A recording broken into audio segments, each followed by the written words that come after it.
முஸ்லிம்கள் இன்று பாதிக்கப்பட்டிருக்கிறார்கள்.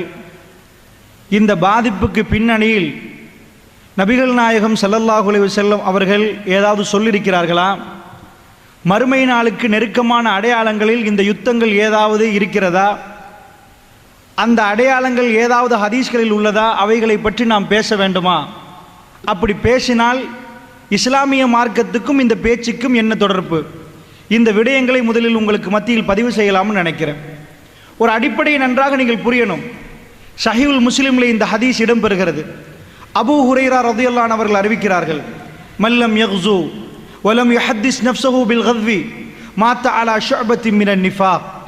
அபூ ஹுரைரா ரலியல்லாஹு அன்ஹு அவர்கள் அறிவிக்கிறார்கள், மல்லம் யக்ஸு, யார் போர் செய்யவில்லையோ, யார் ஜிஹாது செய்யவில்லையோ, ஜிஹாதுடைய களம் இருந்து யார் ஜிஹாது செய்யவில்லையோ அவர், வலம் யுஹத்திஸ் நஃப்ஸஹு பில் கத்வி, ஜிஹாதுக்கு கலந்து கொள்ள முடியவில்லை, எங்கேயோ நடக்கிறது, உடலால் நம்மளால் எதுவும் செய்ய முடியாத ஒரு நிலைமை இருக்கிற நேரம், யார் நம்முடைய மனதை அலட்டி கொள்ளவில்லையோ, மனதால் போராடவில்லையோ, மாத்த அலா ஷுஅபத்தின் மினன் நிஃபாக், அவர் முனாஃபிக்குடைய அடையாளத்தோடு மரணித்து விட்டார் என்றார்கள் ஸல்லல்லாஹு அலைஹி வஸல்லம் அவர்கள்.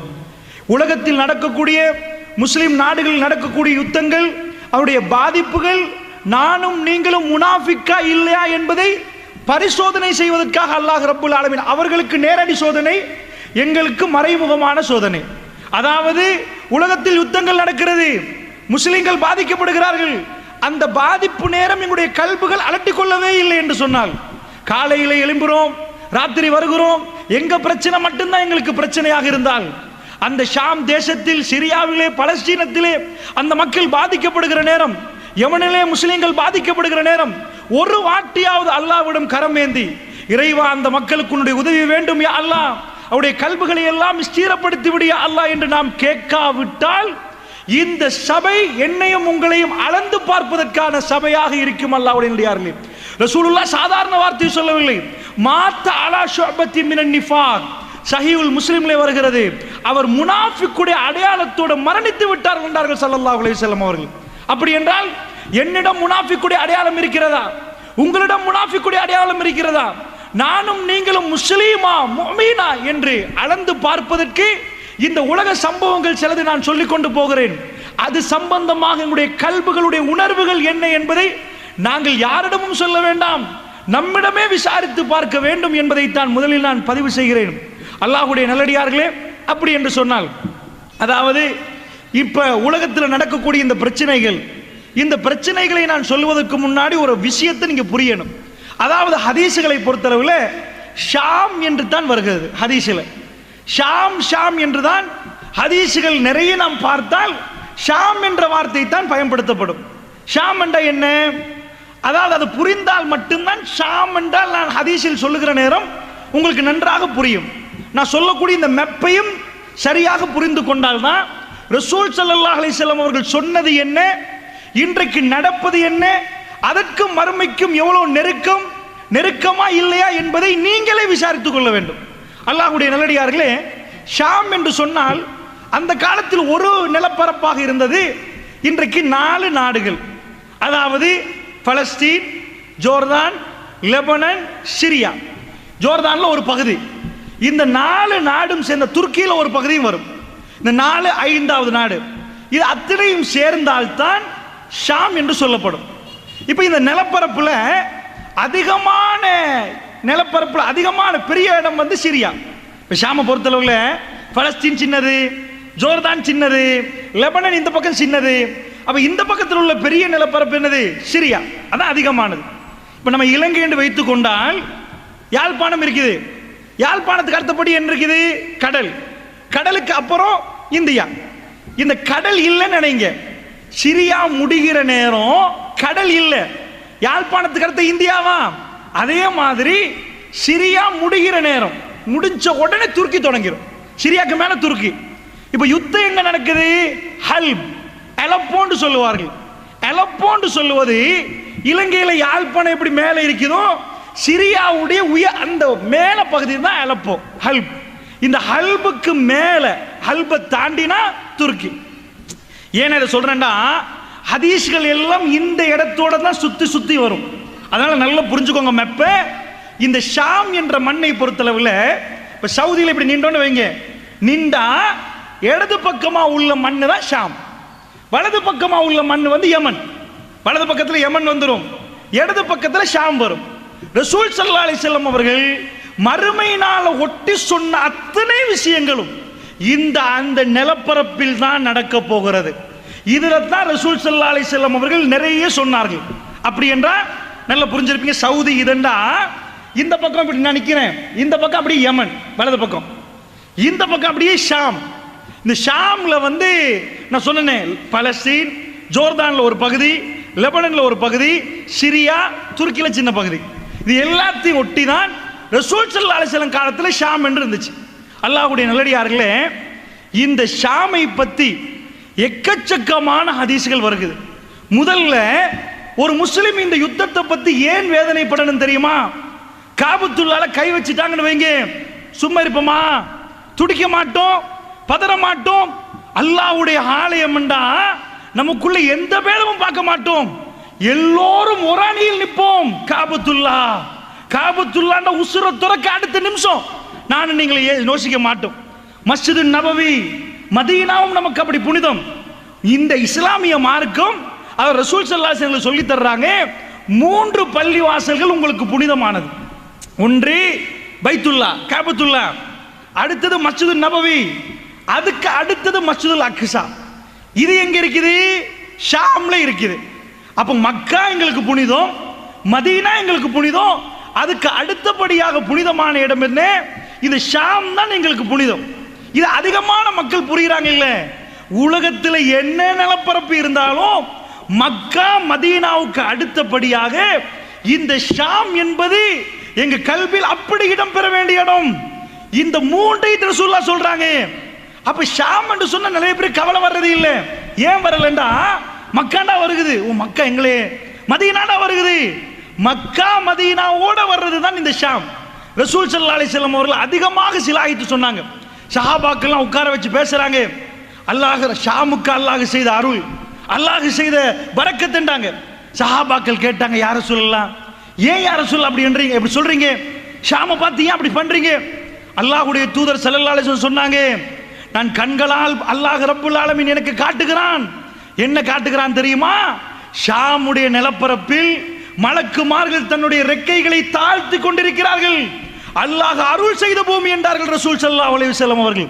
அப்படிப்பட்ட பூமி அல்லாஹ் ரப்புல் ஆலமீன் திருக்குர்ஆன்ல குர்ஆன்ல சொல்றான். ஒரு நாள் ராத்திரி ரசூல் ஸல்லல்லாஹு அலைஹி வஸல்லம் அவர்களை மஸ்ஜிதுல் நபவி, அதாவது மஸ்ஜிதுல் ஹராம்ல இருந்து காபத்துல்லால இருந்து எங்க கொண்டு போறான்? அக்ஸா பள்ளிவாசலுக்கு கொண்டு போய் அக்ஸாவில் இருந்து மேராஜ் பயணம் கொண்டு போறான்லாம். இதுக்கு இஸ்ராண்டுவோம், அதுக்கு மேல போறது மேராஜ். இந்த உலகத்துக்குள்ளேயே பைத்துல் ஹராத்துல இருந்து மஸ்ஜிதுல் ஹராம்ல இருந்து அக்ஸா வரைக்கும் போனா அதுக்கு பேர் இஸ்லாம், அதுக்கு மேல போறது மேராஜ். அல்லாஹ் எப்படி சொல்றான் தெரியுமா? சுப்ஹானல்லஸி அஸ்ரா பி அப்திஹி லைலம் மினல் மஸ்ஜிதில் ஹராம் இலல் மஸ்ஜிதில் அக்ஸா அல்லதி பாரக்னா ஹவ்லஹு. அல்லாஹ் ரப்புல் ஆலமீன் சொல்றான், தன்னுடைய அடியான் முஹம்மது ஸல்லல்லாஹு அலைஹி வஸல்லம் அவர்களை மஸ்ஜிதுல் ஹராம்ல இருந்து மஸ்ஜிதுல் அக்ஸா வரைக்கும் கொண்டு போனானே, அவன் பரிசுத்தமானவன் சொல்லி நிப்பாட்டினா பிரச்சனை இல்லை. என்ன சொல்றான் தெரியுமா? பாரக்னா அலா ஹவ்லஹு, அதை சுத்தி நாம் என்ன பண்ணிருக்கிறோம்? பரக்கத்து செய்திருக்கிறோம் என்று அல்லாஹ் ரப்புல் ஆலமீன் சொல்றானே. பரக்கத்து செய்யப்பட்ட பூமி ஷாம். திருக்குர்ஆனில் நேரடியாக வருகிறது. ஷாம் என்று சொன்னா அது பரக்கத்து செய்யப்பட்ட மண். அமெரிக்காவுக்கு அப்படி வரல, ரஷ்யாவுக்கு அப்படி வரல, ஷாமுக்கு பரக்கத்து செய்யப்பட்டு திருக்குர்ஆனில் நாம நெடிய பார்க்கலாம். நபிகள் நாயகம் ஸல்லல்லாஹு அலைஹி வஸல்லம் அவர்கள் ஒரு நாள் சொல்றாங்க, என்ன சொன்னாங்க தெரியுமா? ஷாமை பார்த்து, அல்லாஹும்ம பாரிக் லனா ஃபீ ஷாமினா, யா அல்லாஹ் எங்களுடைய ஷாமுக்கு பரக்கத்து செய்வாயாக. ரசூல் ஸல்லல்லாஹு அலைஹி வஸல்லம் சொல்ற நேரம் ஷாம் எங்க கையில இல்ல, கிறிஸ்தவர் கையில. அல்லாஹ்வுடைய தூதர் என்ன பண்றாங்க தெரியுமா? அல்லாஹும்ம பாரிக் லனா ஃபீ ஷாமினா. ஹதீஸ் நல்லா பாருங்க வாசகத்தை. யா அல்லாஹ் எங்களுடைய ஷாம்ல எங்களுக்கு பரக்கத்து செய்வாயாக. ஷாபாக்கள் என்னன்னா ரசூல் ஸல்லல்லாஹு அலைஹி வஸல்லம் காலத்துல ஷாம் எங்க கையில வரவே இல்லை, ஷாம் கிறிஸ்தவர்கள் கையில. அப்ப அல்லாஹ்வுடைய தூதர் சொன்னாங்க, ஷாம் கிடைக்க போகுதுன்னு அர்த்தம். அதோட யமன் வாசிகள் இருந்தாங்க. யார் சொல்லலாம்? எங்களுக்கு சொல்ல மாட்டீங்களா? எங்க ஊருக்கு கேட்க மாட்டீங்களா? அல்லாஹும்ம பாரிக் லனா ஃபீ ஷாமினா வ ஃபீ யமனினா, யா அல்லாஹ் எங்களுடைய ஷாமுக்கும் எங்களுடைய யமனுக்கும் யா அல்லாஹ் நீ பரக்கத்து செஞ்சிரு யா அல்லாஹ். அது கூட நஜ்து வாசிகள் ஈராக் மக்கள் கேட்கிறாங்க, யார் சொல்ல எங்களுக்கும் கொஞ்சம் ஈராக்குக்கு. அல்லாஹ்வுடைய தூதர் 3 வாட்டி சொன்னார்கள், அல்லாஹும்ம பாரிக் லனா ஃபீ ஷாமினா வ ஃபீ யமனினா, யா அல்லாஹ் எங்களுடைய ஷாமுக்கும் எங்களுடைய யமனுக்கும் பரக்கத்து செய்வாயாக யா அல்லாஹ். 3 வாட்டியும் ரசூல் ஸல்லல்லாஹு அலைஹி வஸல்லம் அவர்கள் நஜ்து ஈராக்கை சொல்லவே இல்லை. எல்லாம் முடிஞ்ச பிறகு ஈராக் ஈரான் பிரதேசம் நஜ்து பிரதேசம் எல்லாம் முடிஞ்ச பிறகு ரசூலுல்லாஹ் சொன்னாங்க, அது ஃபித்னாக்குரிய மண்ணே, கர்னு ஷைத்தான், ஷைத்தான் கொம்புகள் முளைக்கிற இடம், அது பூமி குலுக்க வர்ற இடம், அதுக்கு துவா செய்ய இயலாதுன்றாங்க ரசூல் ஸல்லல்லாஹு அலைஹி வஸல்லம். அல்லாஹ்வுடைய நல்லடியார்களே, பெருமானார் ரொம்ப ரொம்ப ரொம்ப விரும்பின இடம் ஷாம். ஒரு நாள் ரசூல் ஸல்லல்லாஹு அலைஹி வஸல்லம் சொல்றாங்க, ஒரு காலம் வரும், ஒரு யுத்தம் நடக்கும், அந்த யுத்தம் 3 இடங்களில் நடக்கும் என்றாங்க. ஒன்று ஈராக்கில் நடக்கும் என்றார்கள், அடுத்தது ஷாமில் நடக்கும் என்றார்கள், அடுத்தது யமனில் நடக்கும் என்றார்கள். இன்றைக்கு 3 ஈராக் முடிந்து விட்டது, அதுக்கு மேலேயும் இருக்கும் இன்ஷா அல்லாஹ். ஷாமில் நடக்கிறது, யமனில் நடக்கிறது. சஹாபாக்களில் ஒருவர் கேட்டார், யார் ரசூலல்லாஹ், அந்த நேரத்தில் எந்த சபைக்கு எந்த படைக்கு நான் போக வேண்டும் யார் ரசூலல்லாஹ்? அல்லாஹ்வுடைய தூதர் என்ன சொன்னார்கள் தெரியுமா? ஷாமுடைய படைக்கு போன்றார்கள். யார் ரசூலல்லாஹ், ஷாமுடைய படைக்கு நான் தவறிவிட்டேன் என்றால் எந்த படைக்கு யார் ரசூலல்லாஹ் நான் போக வேண்டும்? யமனுடைய படைக்கு போன்றார்கள் ரசூல் ஸல்லல்லாஹு அலைஹி வஸல்லம். அல்லாஹ்வுடைய தூதர் விரும்பினது ஷாம், இல்லாவிட்டால் யமன். ஈராக்கை பற்றி ரசூல் ஸல்லல்லாஹு அலைஹி வஸல்லம் அவர்கள் பேசவில்லை. அல்லாஹ்வுடைய நல்லடியார்களே, அப்படி என்றால் ஷாம் ரசூலுல்லாஹ்வுடைய நாவினால் பரக்கத்து செய்ய யா அல்லாஹ் இந்த ஷாமுக்கு பரக்கத்து செய்து விடு என்று கேட்டார்கள். யா அல்லாஹ் இந்த யமனுக்கு பரக்கத்து செய்து விடு என்று கேட்டார்கள். சுப்ஹானல்லாஹ், ஷாமுக்கு செய்யப்பட்ட பரக்கத்து, நபிமார்களுடைய வருகை, இமாம்களுடைய புத்தகங்கள் எழுதப்பட்ட எக்கச்சக்கமான இமாம்கள் எல்லோரும் ஷாம். பேர் குறிப்பிட்டு இன்றைக்கு நான் சொல்லக்கூடிய எல்லா ஹதீஸும் ஷேக் அல்பானி அவர்களால் சஹியாக்கப்பட்ட ஹதீஸ் தான் சொல்ல போகிறேன். இந்த ஷேக் அல்பானி அவர்கள் பிரச்சாரம் செய்த மண்ணு ஷாமுடைய மண்ணு. ஷேகுல் இஸ்லாம் இமாம் இப்னு தைமிய்யா ரஹ்மத்துல்லாஹி அலைஹி எக்கச்சக்கமான ஃபத்தாவா இப்னு தைமிய்யா மட்டும், மஜ்மூ ஃபத்தாவா மட்டும் 24 வால்யூம்களோடும் அப்படி கிதாபுகள் எழுதி வைத்திருக்கிறார். இங்க தொடங்கினா கிதாப் அங்க முடியும். அப்படி எழுதின அவருடைய வீர பிரச்சாரம் நடந்தது ஷாமில். அல்லாஹ்வுடைய நல்லடியார்களே, இமாம் நவவி அவர்கள் பிரச்சாரத்தை முடக்கிவிட்ட இடம் ஷாம். அல்லாஹ்வுடைய நல்லடியார்களே, ஹஜ்ருல் அஸ்கலானி ரஹ்மத்துல்லாஹி அலைஹி அவர் பிரச்சாரம் செய்த இடம் ஷாம். நான் என்ன உங்களுக்கு சொல்ல வர்றேன், பெரும் பெரும் இமாம்கள் என்று யாருடைய பெயரை நீங்கள் எடுத்துக்கொண்டாலும் அவர்கள் பிரச்சாரம் செய்த பரக்கத்து பொருந்திய இடம் ஷாம். அல்லாஹ்வுடைய நல்லடியார்களே, ஷாமை ரசூலுல்லாஹ் சிலாஹித்து சொன்னார்கள். ஷாமுக்கு நிறைய பரக்கத்தை வேண்டி ரசூல் ஸல்லல்லாஹு அலைஹி வஸல்லம் அவர்கள் பிரார்த்தனை செய்தார்கள். அந்த ஷாமை பற்றி இப்படி எல்லாம் சொன்ன ரசூலுல்லாஹ், சிலாஹித்து சொன்ன ரசூலுல்லாஹ் விரலை நீட்டி சொன்னார்கள், இதுதான் கடைசி நாளைக்குரிய அடையாளம் என்றே சொன்னார்கள். அர்துல் மஹ்ஷர் என்றார்கள். மஹ்ஷருடைய பூமி ஷாம், அர்துல் மஹ்ஷர் என்றார்கள். இந்த ஷாம் இருக்கிறது, இது மஹ்ஷருடைய மண் என்றார்கள் ரசூல் ஸல்லல்லாஹு அலைஹி வஸல்லம் அவர்கள். மஹ்ஷருடைய மண் என்றால் மஹ்ஷர் மைதானம் நினைச்சிடக்கூடாது. மறுமை நாள் நெருங்குற நேரம் நெருப்புகள் எடுக்குமா, இந்த பக்கம் அந்த பக்கம் எல்லா பக்கமும் நெருப்பு எடுக்கும். அந்த நெருப்பு மக்களை தள்ளிட்டே வரும். மக்கள் எல்லோரும் மறுமை நாளுக்கு நெருங்குற நேரம் ஒன்று சேருகிற இடம் ஷாம் என்றார்கள் ரசூல் ஸல்லல்லாஹு அலைஹி வஸல்லம். அப்படி என்று சொன்னால் இப்பொழுது நாம் ஷாமில் இருந்தே வருவோம். அந்த ஷாமை பற்றி ரசூலுல்லாஹ் சொன்னதும் இன்றைக்கு நடக்கக்கூடிய யுத்தத்துக்கும் என்ன முடிச்சு போடலாம், இது என்ன யுத்தம் என்பதை நீங்கள் பார்க்கலாம். அல்லாஹ்வுடைய நல்லடியார்களே, நபிகள் நாயகம் ஸல்லல்லாஹு அலைஹி வஸல்லம் அவர்கள் இந்த ஷாமை சிலாகித்து சொன்னதெல்லாம் ஒரு பக்கம் வைப்போம். அதில் எக்கச்சக்கமான பரக்கத்துகளை நாங்கள் பார்த்து விட்டோம். அந்த மண்ணிலே ஒரு பிரச்சனை என்றால் ஒவ்வொரு மூமினுடைய கல்விலும் வேதனை உருவாக வேண்டும் என்ற சிந்தனையும் உங்களுக்கு மத்தியில் வைத்து விட்டேன். ரசூல் ஸல்லல்லாஹு அலைஹி வஸல்லம் அவர்கள் ஷாம் கிடைக்க முன்னாடி இந்த துஆவை செய்தார்களே, அல்லாஹ் மீது ஆணையாக ரசூலுல்லாஹ் மௌத்தாகி 4 வருடங்களுக்கு பிறகுதான் ஷாம் எங்கள் கையிலே கிடைக்கிறது. ரசூலுல்லாஹ் கேட்ட துஆ என்ன? அல்லாஹும்ம பாரிக் லனா ஃபீ ஷாமினா, யா அல்லாஹ் எங்களுடைய ஷாமுக்கு எங்களுக்கு பரக்கத்து செய்வாயாக என்று கேட்டார்கள். கேட்கிற நேரம் ஷாம் யாருடைய கையிலே? ரோமர்களுடைய கையிலே, கிறிஸ்தவர்களுடைய கையிலே. ரசூலுல்லாஹ் மௌத்தாகி அபூ உபைதா இப்னுல் ஜர்ராஹ் ரலியல்லாஹு அன்ஹு அவர்கள் 4 ஆண்டுகள் ஹிஜ்ரி 15ஆம் ஆண்டு உமர் பின் கத்தாப் ரலியல்லாஹு அன்ஹு காலத்தில் அவர்தான் ஷாமை கைப்பற்றி கொண்டு வருகிறார். ரசூலுல்லாஹ் ஒரு நாள் சொன்னார்கள், அஹ்ஸாப் போர், அதாவது கந்தக் என்ற ஒரு யுத்தம் நடந்தது. இந்த யுத்தத்தை பொறுத்தளவில் எல்லாரும் பத்ர் தெரிஞ்சு வச்சிருப்பாங்க. பத்ருக்கு பிறகு உஹது யுத்தம் நடந்துச்சு. இதே மாதிரி அடுத்த யுத்தம் அஹ்ஸாப் யுத்தம், ஹந்தக் யுத்தம், அகல் யுத்தம். இந்த யுத்தத்தை மாதிரி இந்த உம்மத்திலே அதிபயங்கரமான யுத்தத்தை நீங்க பார்க்கவே இயலாது. இதுதான் ஃபைனல் வார் என்று சொல்ற மாதிரி யுத்தம். அவ்வளவு அற்புதம், அதிபயங்கரமான ஒரு யுத்தம். ஏனென்றா பத்ர்ல 300, அவங்க 1000. டிஃபரண்ட் எவ்வளவு? 700 பேர். இங்க 300, அவங்க 1000 ஆச்சா? 700 தான் டிஃபரண்ட். அந்த டிஃபரண்ட்ல அல்லாஹ் வெற்றியை கொடுத்துட்டானா? உஹது பிரச்சனை இல்லை. அஹ்ஸாபை பொறுத்தளவுல எல்லோ இப்ப ரியாத்ன்றமே, அதுக்கு நஜித்னு சொல்லுவாங்க. அந்த டைம்ல இந்த பகுதி எல்லாம் காஃபிர், எல்லாரும் ஒன்று சேர்றாங்க. எதுக்கு தெரியுமா? மதீனாவை சுத்தி வளைச்சு அவ்வளவு பேரும் கொண்டு போட்டுரும். இதான் ஃபைனல் டிசிஷன். வர்றார்கள் எல்லோரும் படையெடுத்துக்கொண்டு, கிட்டத்தட்ட 10,000 பேர். மதீனா பாப்புலேஷனை எல்லாத்தையும் சேர்த்தாலும் 3000 வராது. இப்ப எவ்வளவு டிஃபரண்ட்? 7000 பேர் டிஃபரண்ட். 10,000 வர்றான், 3000 பேர் இருக்கிற ரசூலுல்லாஹ் தாடியை பிடிச்சிட்டாங்க. மெசேஜ் வந்துடும். அப்படியே யோசிச்சுட்டு இருக்கிற நேரம் சல்மான் அல் ஃபாரிசி வர்றாரு. யார சொல்லலாம், கவலைப்படாதீங்க, அல்லாஹ் இருக்கிறான். இங்க பாரசீகத்தில், பாரசீகம் என்ன, ஒரு பெரிய சாம்ராஜ்யம். இன்றைக்கு அமெரிக்கா அதனுடைய டொனால்ட் ட்ரம்புடைய பதவியேற்ப உலகமே பேசுது என்றால், இதே மாதிரி பாரசீகம் என்பது இன்றைக்கு அமெரிக்கா மாதிரி. பாரசீக சாம்ராஜ்யம், எம்பையர் ஆஃப் பர்ஷியா, பர்ஷியாவுடைய சாம்ராஜ்யத்து பாரசீகத்திலிருந்து வந்தவர் அவர் சல்மான் அல் ஃபாரிசி. யார சொல்ல, எங்க ஊர்ல என்ன செய்வாங்க தெரியுமா? இந்த மாதிரி படையெடுத்து வந்தா குழி தோண்டிடுவோம். அப்ப வந்து எதிரி கீழே உளுந்துருவானா, குடியில உளுந்து தானே நம்மகிட்ட வரணும். உழுகிற நேரம் சரம் மாறியா பார்த்துக்கொள்வோம். செஞ்சிருவோமா? யார சொல்லலாம். மதீனாவில் பட்டினி நிலவுறது. ரசூலுல்லாஹ் முடிவெடுக்கிறாங்க. சல்மான் அல் ஃபாரிசி சொன்னதை செய்வோம் என்றாங்க. எல்லோரும் குழியை தோண்டுங்கன்றாங்க. கிட்டத்தட்ட 1500 பேர் கிளம்புறார்கள். உள்ள அவ்வளவு ஆம்பளைகளும், சாப்பிடுக்கு வழி இல்லை, வயிற்றுகள்ல கல்லு தொங்குது. மதீனாவில் இந்த பக்கம் பெரிய மலை தொடர், அங்கெல்லாம் குழி தோண்ட தேவையில்லை. இந்த பக்கம் மலை தொடர், அதுக்கு பிரச்சனை இல்லை. பின்னாடி பனு குறைலா யகூதிகள், அவங்கள கூட பேச்சுவார்த்தை நடத்தி, இங்கால விட்டுறாதப்பா, 3 ஏரியாவும் கவர் பண்ணியாச்சு. பெரிய ஒரு ஏரியா இருக்கு. இப்போ போனா உங்களுக்கு விளங்கும். இதான் நெடுஞ்சாலையே பெருக்கும். இப்போ போனா தெரியாது. மதீனாவுடைய ஓப்பன் ஸ்பேஸ், இந்த ஸ்பேஸால தான் எல்லாரும் வந்துடலாம். குழியை தோண்டுவோன்னு முடிவு செய்யறாங்க. முடிவு செஞ்சா பட்டினி நிலவுது, எல்லாரும் தோன்றாங்க. ஒரு ஆச்சரியம் நடக்குது.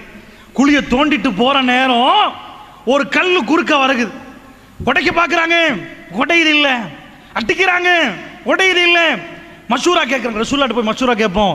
இந்த கல்லு நிக்குது, எல்லாத்தையும் தோண்டிட்டு போறோம், கான் மாதிரி தோன்றாங்க, இது மட்டும் நடுவில் நிக்குதேப்பா, என்னன்னு கேட்டுருவோம். மஷூரா கேட்கிற நேரம் ரசூல் ஸல்லல்லாஹு அலைஹி வஸல்லம் வர்றாங்க.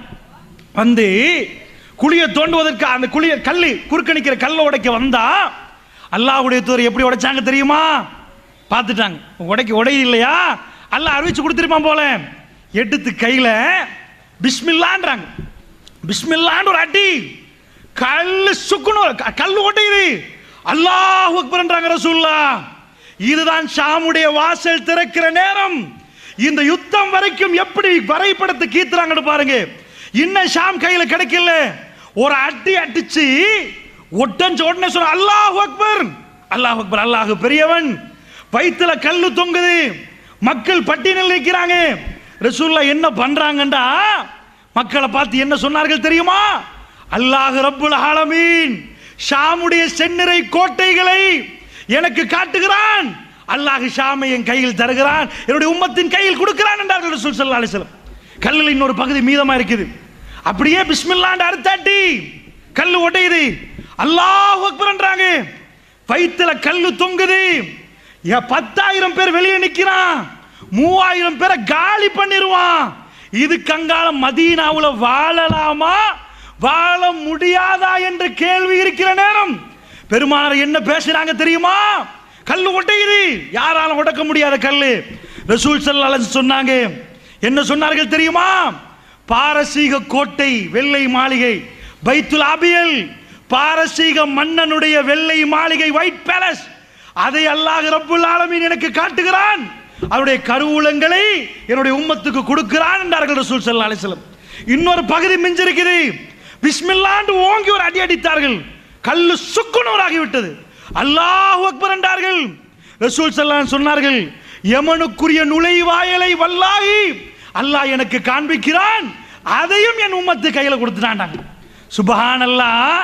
இது எப்படிப்பட்ட நிலைமைன்னு சொன்னாதான் உங்களுக்கு புரியும். ஏனண்டா இப்ப எங்களை சுத்தி வளைச்சு ரவுண்ட் அப் பண்ணிட்டாங்கன்னு வைங்க, இந்த டைம்ல போய் பாரசீகத்தை பிடிச்சா எப்படி இருக்கும்? ஒரு எம்பையர, ஒரு சாம்ராஜ்யம் கையில் வருமா? அட உள்ள மதீனாவே பாதுகாக்கிறதுக்கு எல்லாம் இருக்கிறோம், நாம கொஞ்சம் பேர் இருந்துட்டு அவ்வளவு பேர் எப்படி பிடிக்கணும்னு யோசிக்க மாட்டாங்களா? இறை தூதரா இருந்தா மட்டும்தான் இதை பேசலாம், இல்லைன்னா பேச இயலாது. யாரு கையில் இருக்குது? ஒரு சின்ன ஆள் கையில் இருக்குது, சக்கரவர்த்தி கையில் இருக்குது, சாம்ராஜ்யத்தின் பெரும் தலைவர், அவங்க கையில இருந்து சாம்ராஜ்யமே வந்துருமா? அதுக்கு மேல இல்லையா? பாரசீக சாம்ராஜ்யம் உடைஞ்சு போயிருமா? எத்தனை நாடுகள் சுபஹானல்லாஹ், கொஞ்ச நெஞ்ச நாடா? பாரசீகம் என்பது இத்தாலியை தலைநகரமாக கொண்ட ஈராக்கு, ஈரான், பாரசீகம் ஈரான தலைநகரமாக கொண்ட பெரிய நிலப்பரப்பு. ஷாமண்டா இது ரோமபுரி என்ன, இத்தாலிய தலைநகரமாக கொண்ட பெரிய நிலப்பரப்பு. இதெல்லாம் நம்ம கையில வந்துரும்ன்றாங்க ரசூலுல்லாஹ். சுபஹானல்லாஹ். எப்படி நேரம் என்று சொன்னா உங்களுக்கு வழங்கு கையில வர்றதுக்கு. அல்லாஹ்வுடைய நல்லடியார்களே, கடைசி மூமெண்ட் சொல்லி காட்டுறேன் கேளுங்க. அஹ்ஸாப் போர் மாதிரி சஹாபாக்கள் அவ்வளவு நொந்து போன ஒரு யுத்தம் இல்லை. இரவாகிறது, போருக்கு வந்து விட்டார்கள். மதீனாவுல கொஸ்டின் மார்க் நிலவுது.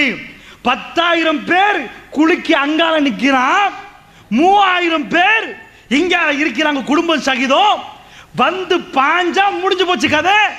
பத்ர் மாதிரியே 10 மடங்கு என்லார்ஜ் பண்ணி பாருங்க. 300 3000 1000 10,000 மாறி இருக்குது.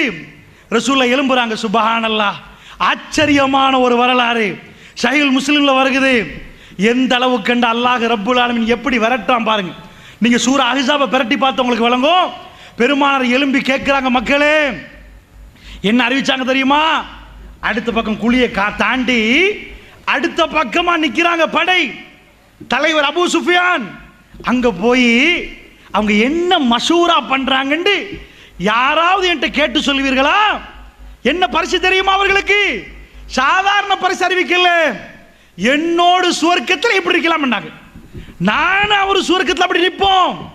ஒன்று ஒன்று இந்த குழியை தாண்டி போய் அதுக்கு அங்கால இருக்கிறார்களே, அவங்க என்ன மஷூரா பண்றாங்கன்னு கேட்டு சொல்லிருங்க அப்படின்றாங்க. அல்லாவுக்கு வகை அறிவிச்சிடலாம், ஆனா அல்லாஹ் ஒரு பரிசு கொடுக்க போறான். புரிஞ்சு கொள்ளுங்கள் எப்படி ஷாம் கையில வருகுதுண்டு. அல்லாஹ் ரப்புல் ஆலமீன் ஒரு பரிசு கொடுக்க போறான் அஹ்ஸாப் யுத்தத்துல. ரசூலுல்லாஹ் சொல்லிட்டாங்களா? ஒரு ஆள் சுப்ஹானல்லாஹ்.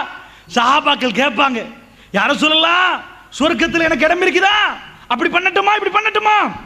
சுப்ஹானல்லாஹ். நினைமையை நினைச்சு பாருங்க. ஒரு ஆள், சஹீஹ் முஸ்லிம்ல உள்ள ஹதீஸ், ஒரு ஆள் எலும்பல்ல, அவ்வளவு மௌனம். ஏன் தெரியுமா? அப்படிப்பட்ட கூதல்.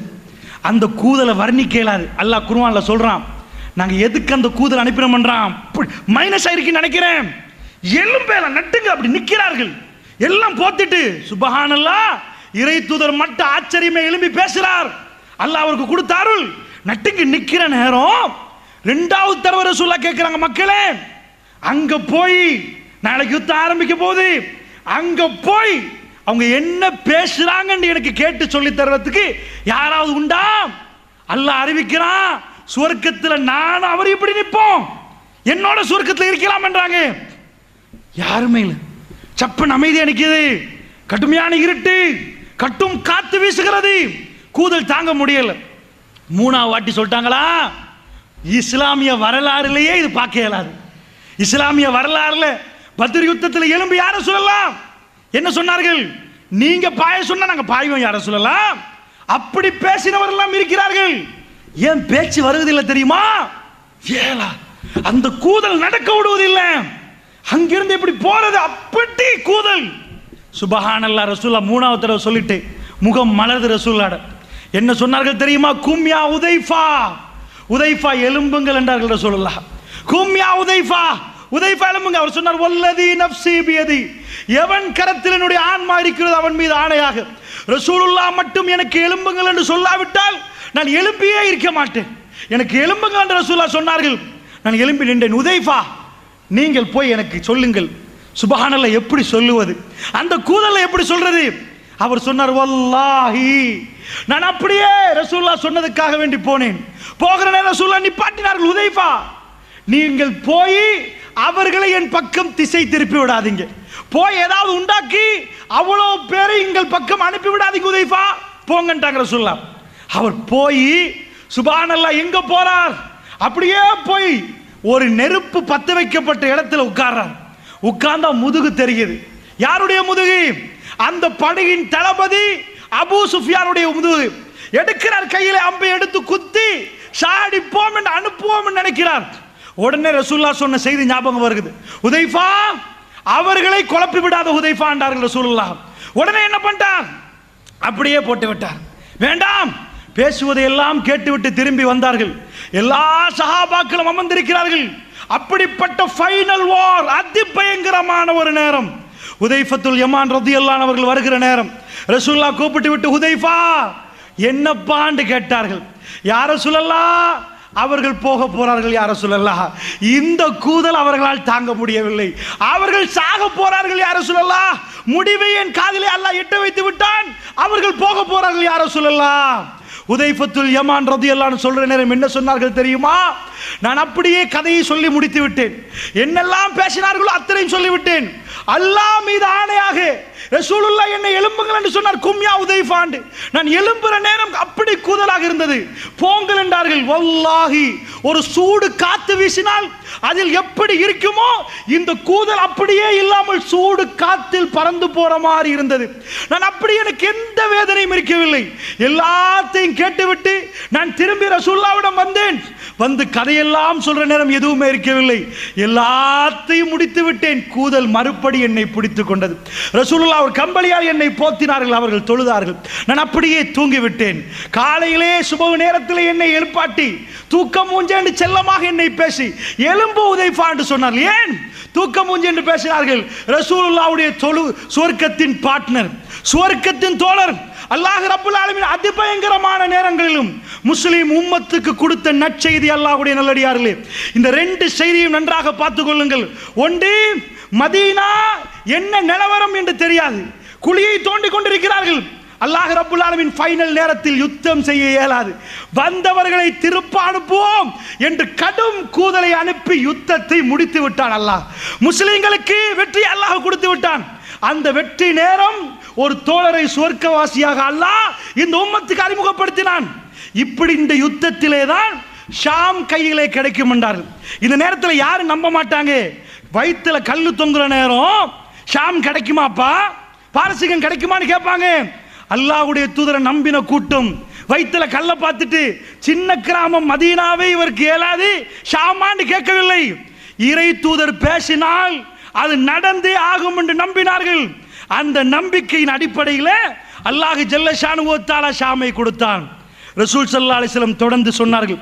அப்ப இந்த நான் கேட்ட இந்த ரசூலுல்லாஹ் கேட்ட துஆ இப்ப பொருந்துதா? யா அல்லாஹ் எங்களுடைய ஷாமுக்கு பரக்கத்து செய்வாயாக என்று கேட்டார்கள். நேரடியாக வருகிறேன் இன்றைக்குள்ள நிலவரத்துக்கு. ரசூல் ஸல்லல்லாஹு அலைஹி வஸல்லம் அடையாளம் காட்டினார்கள். ஒரு சில ஊர்களை அடையாளம் காட்டினார்கள். இந்த ஊர்கள் கை வைக்கப்பட்டால் மறுமை நாள் வரும் என்றார்கள். ஸஹீஹுல் முஸ்லிமிலே வருகிறது, லா தகுமு ஸாம் ஹத்தா யன்ஸில ரூம் அமாக் அவ் தாபிக் என்றார்கள். அமாக் அல்லது தாபிக் என்ற ஊருக்கு ரோமர்கள் வரும் வரைக்கும், ரோமர்கள் கைப்பற்றும் வரைக்கும் மறுமை நாள் வரவே வரவே வராது என்றார்கள். அல்லாஹ்வுடைய நல்லடியார்களே, இன்றைக்கு யுத்தம் நடக்கிறது. எங்க சிரியாவுடைய அலப்போ, ஹல்ப், அஹ்லு சுன்னா வல் ஜமாத்தினர்கள் வாழக்கூடிய பூமி. இந்த ஹல்புக்கு பக்கத்திலே தான் அமாக் அல்லது தாபிக் என்ற ஊர் இருக்கிறது. இந்த தாபிக்கு கை வைத்தால், தாபிக்ல வந்து ரோமர்கள் இறங்கினால் இமாம் மஹ்தி அலைஹிஸ்ஸலாத்து வஸ்ஸலாமுடைய வருகையை எதிர்பார்க்க வேண்டும். ஏனென்றா ரசூல் ஸல்லல்லாஹு அலைஹி வஸல்லம் அவர்கள் அவ்வளவு பெரிய நிலப்பரப்புல, இன்றைக்கும் நான் விக்கிபீடியாவில் தேடி பார்க்கிற நேரம் அது சின்ன கிராமம். தாபிக் என்ற ஊரை உங்களுக்கு போய் பார்க்கலாம், என்சைக்ளோபீடியா ஆஃப் விக்கிபீடியா. அது ஒரு சின்ன கிராமம், பெரிய கிராமம் இல்லை, சின்ன கிராமம். ஆனால் ரசூல் ஸல்லல்லாஹு அலைஹி வஸல்லம் அவர்கள் சொன்னார்கள், பைத்துல் மக்தஸை பற்றி சொன்னார்கள், யகூதிகளுக்கும் உங்களுக்கும் சண்டை வராமல் மறுமை நாள் வராது என்றார்கள். இந்த மஸ்ஜிதுல் அக்ஸாவுடைய போராட்டத்தை ரசூலுல்லாஹி ஸல்லல்லாஹு அலைஹி வஸல்லம் சொன்னார்கள். எங்கே ஈசா நபி வருவார் என்று சொன்னார்கள். எல்லாம் பேசின ரசூலுல்லாஹ் ஒரு சில ஊர்களை சொல்லி காட்டினார்கள். ஒன்று துருக்கி, நான் சொன்ன ஹல்பை அலப்போவை தாண்டினால் துருக்கி. இதோட இஸ்தான்புலை சொன்னார்கள். இஸ்தான்புல் என்றால் இவருடைய தலைநகரம் அல்லாஹ்வுடைய நிலையார்களே. இலங்கைக்கு எப்படி ஒரு தலைநகரம் இருக்கிறதோ துருக்கியுடைய தலைநகரம் தான் இஸ்தான்புல். அதே மாதிரி இன்றைக்கு நடக்கக்கூடிய சிரியாவுடைய போராட்டம், இந்த போராட்டத்திலே அலப்போ அல்லது ஹல்புக்கு பக்கத்துள்ள தாபிக் என்ற இந்த ஊர், இந்த ஊர்களை கிறிஸ்தவர்கள் கை வைக்கும் வரைக்கும் லா தகுமுஸ்ஸா, மறுமை நாள் வரவே வரவே வராதென்றார்கள். அல்லாஹ்வுடைய நல்லடியார்களே, இன்றைக்கு ஆரம்பிக்கப்பட்ட இந்த யுத்தம் அந்த யுத்தமா என்ற சந்தேகம் வருகிறது. அதற்காக வேண்டி நான் சொல்கிறேன், ரசூல் ஸல்லல்லாஹு அலைஹி வஸல்லம் சொன்னார்கள், ஒரு சஹாபாக்களை எல்லாம் பார்த்து விட்டு சொன்னார்கள், ஒரு காலம் வரும் என்றார்கள். எப்படிப்பட்ட காலம் என்றால் ஒரு யுத்தம் நடக்கும் என்றார்கள், அந்த யுத்தம் முடிய மறு யுத்தம் நடக்கும் என்றார்கள், அந்த யுத்தம் முடிய மறு யுத்தம் நடக்கும் என்றார்கள். இப்படியே ஒரு யுத்தம் முடிய இன்னொரு யுத்தத்தை அந்த மக்களுக்கு அல்லாஹ் வாக்களித்துக் கொண்டே இருப்பான் என்றார்கள். திடீரென்று ரசூல் ஸல்லல்லாஹு அலைஹி வஸல்லம் சொன்னார்கள், ஒரு இருட்டிலே, ஒரு இரவிலே, இருட்டு நேரம் அதிபயங்கரமான பிரச்சனையோடு தத்தளிப்பார்களே, அதைவிட பயங்கரமாக அந்த மக்கள் தத்தளிப்பார்கள். உலகம் அவர்களை விட்டு கைவிரித்துக் கொள்வார்கள். ஆனால் யுத்தம் முடியவே முடியாது. மறுபடி ஒரு யுத்தம் வரும் என்றார்கள். இது வந்து கொண்டே இருக்கும் என்றார்கள். அங்கே ஜிஹாது நடந்து கொண்டே இருக்கும் என்றார்கள். ஹத்தா, எது வரைக்கும் தெரியுமா? மறுமை நாள் வரும் வரைக்கும் நடக்கும் என்றார்கள் ரசூலுல்லாஹ். கடைசி நேரம் வரும் வரைக்கும் நடக்கும் என்றார்கள். திடீரென்று ரசூலுல்லாஹ் மௌனமாகிவிட்டு சொன்னார்கள், அது எந்த பூமி தெரியுமா என்றார்கள். சஹாபாக்கள் பார்த்தார்கள். ரசூலுல்லாஹ் விரலை நீட்டினார்கள். ஷாம் என்றார்கள் ரசூலுல்லாஹ். எப்படி நீட்டினார்கள் தெரியுமா?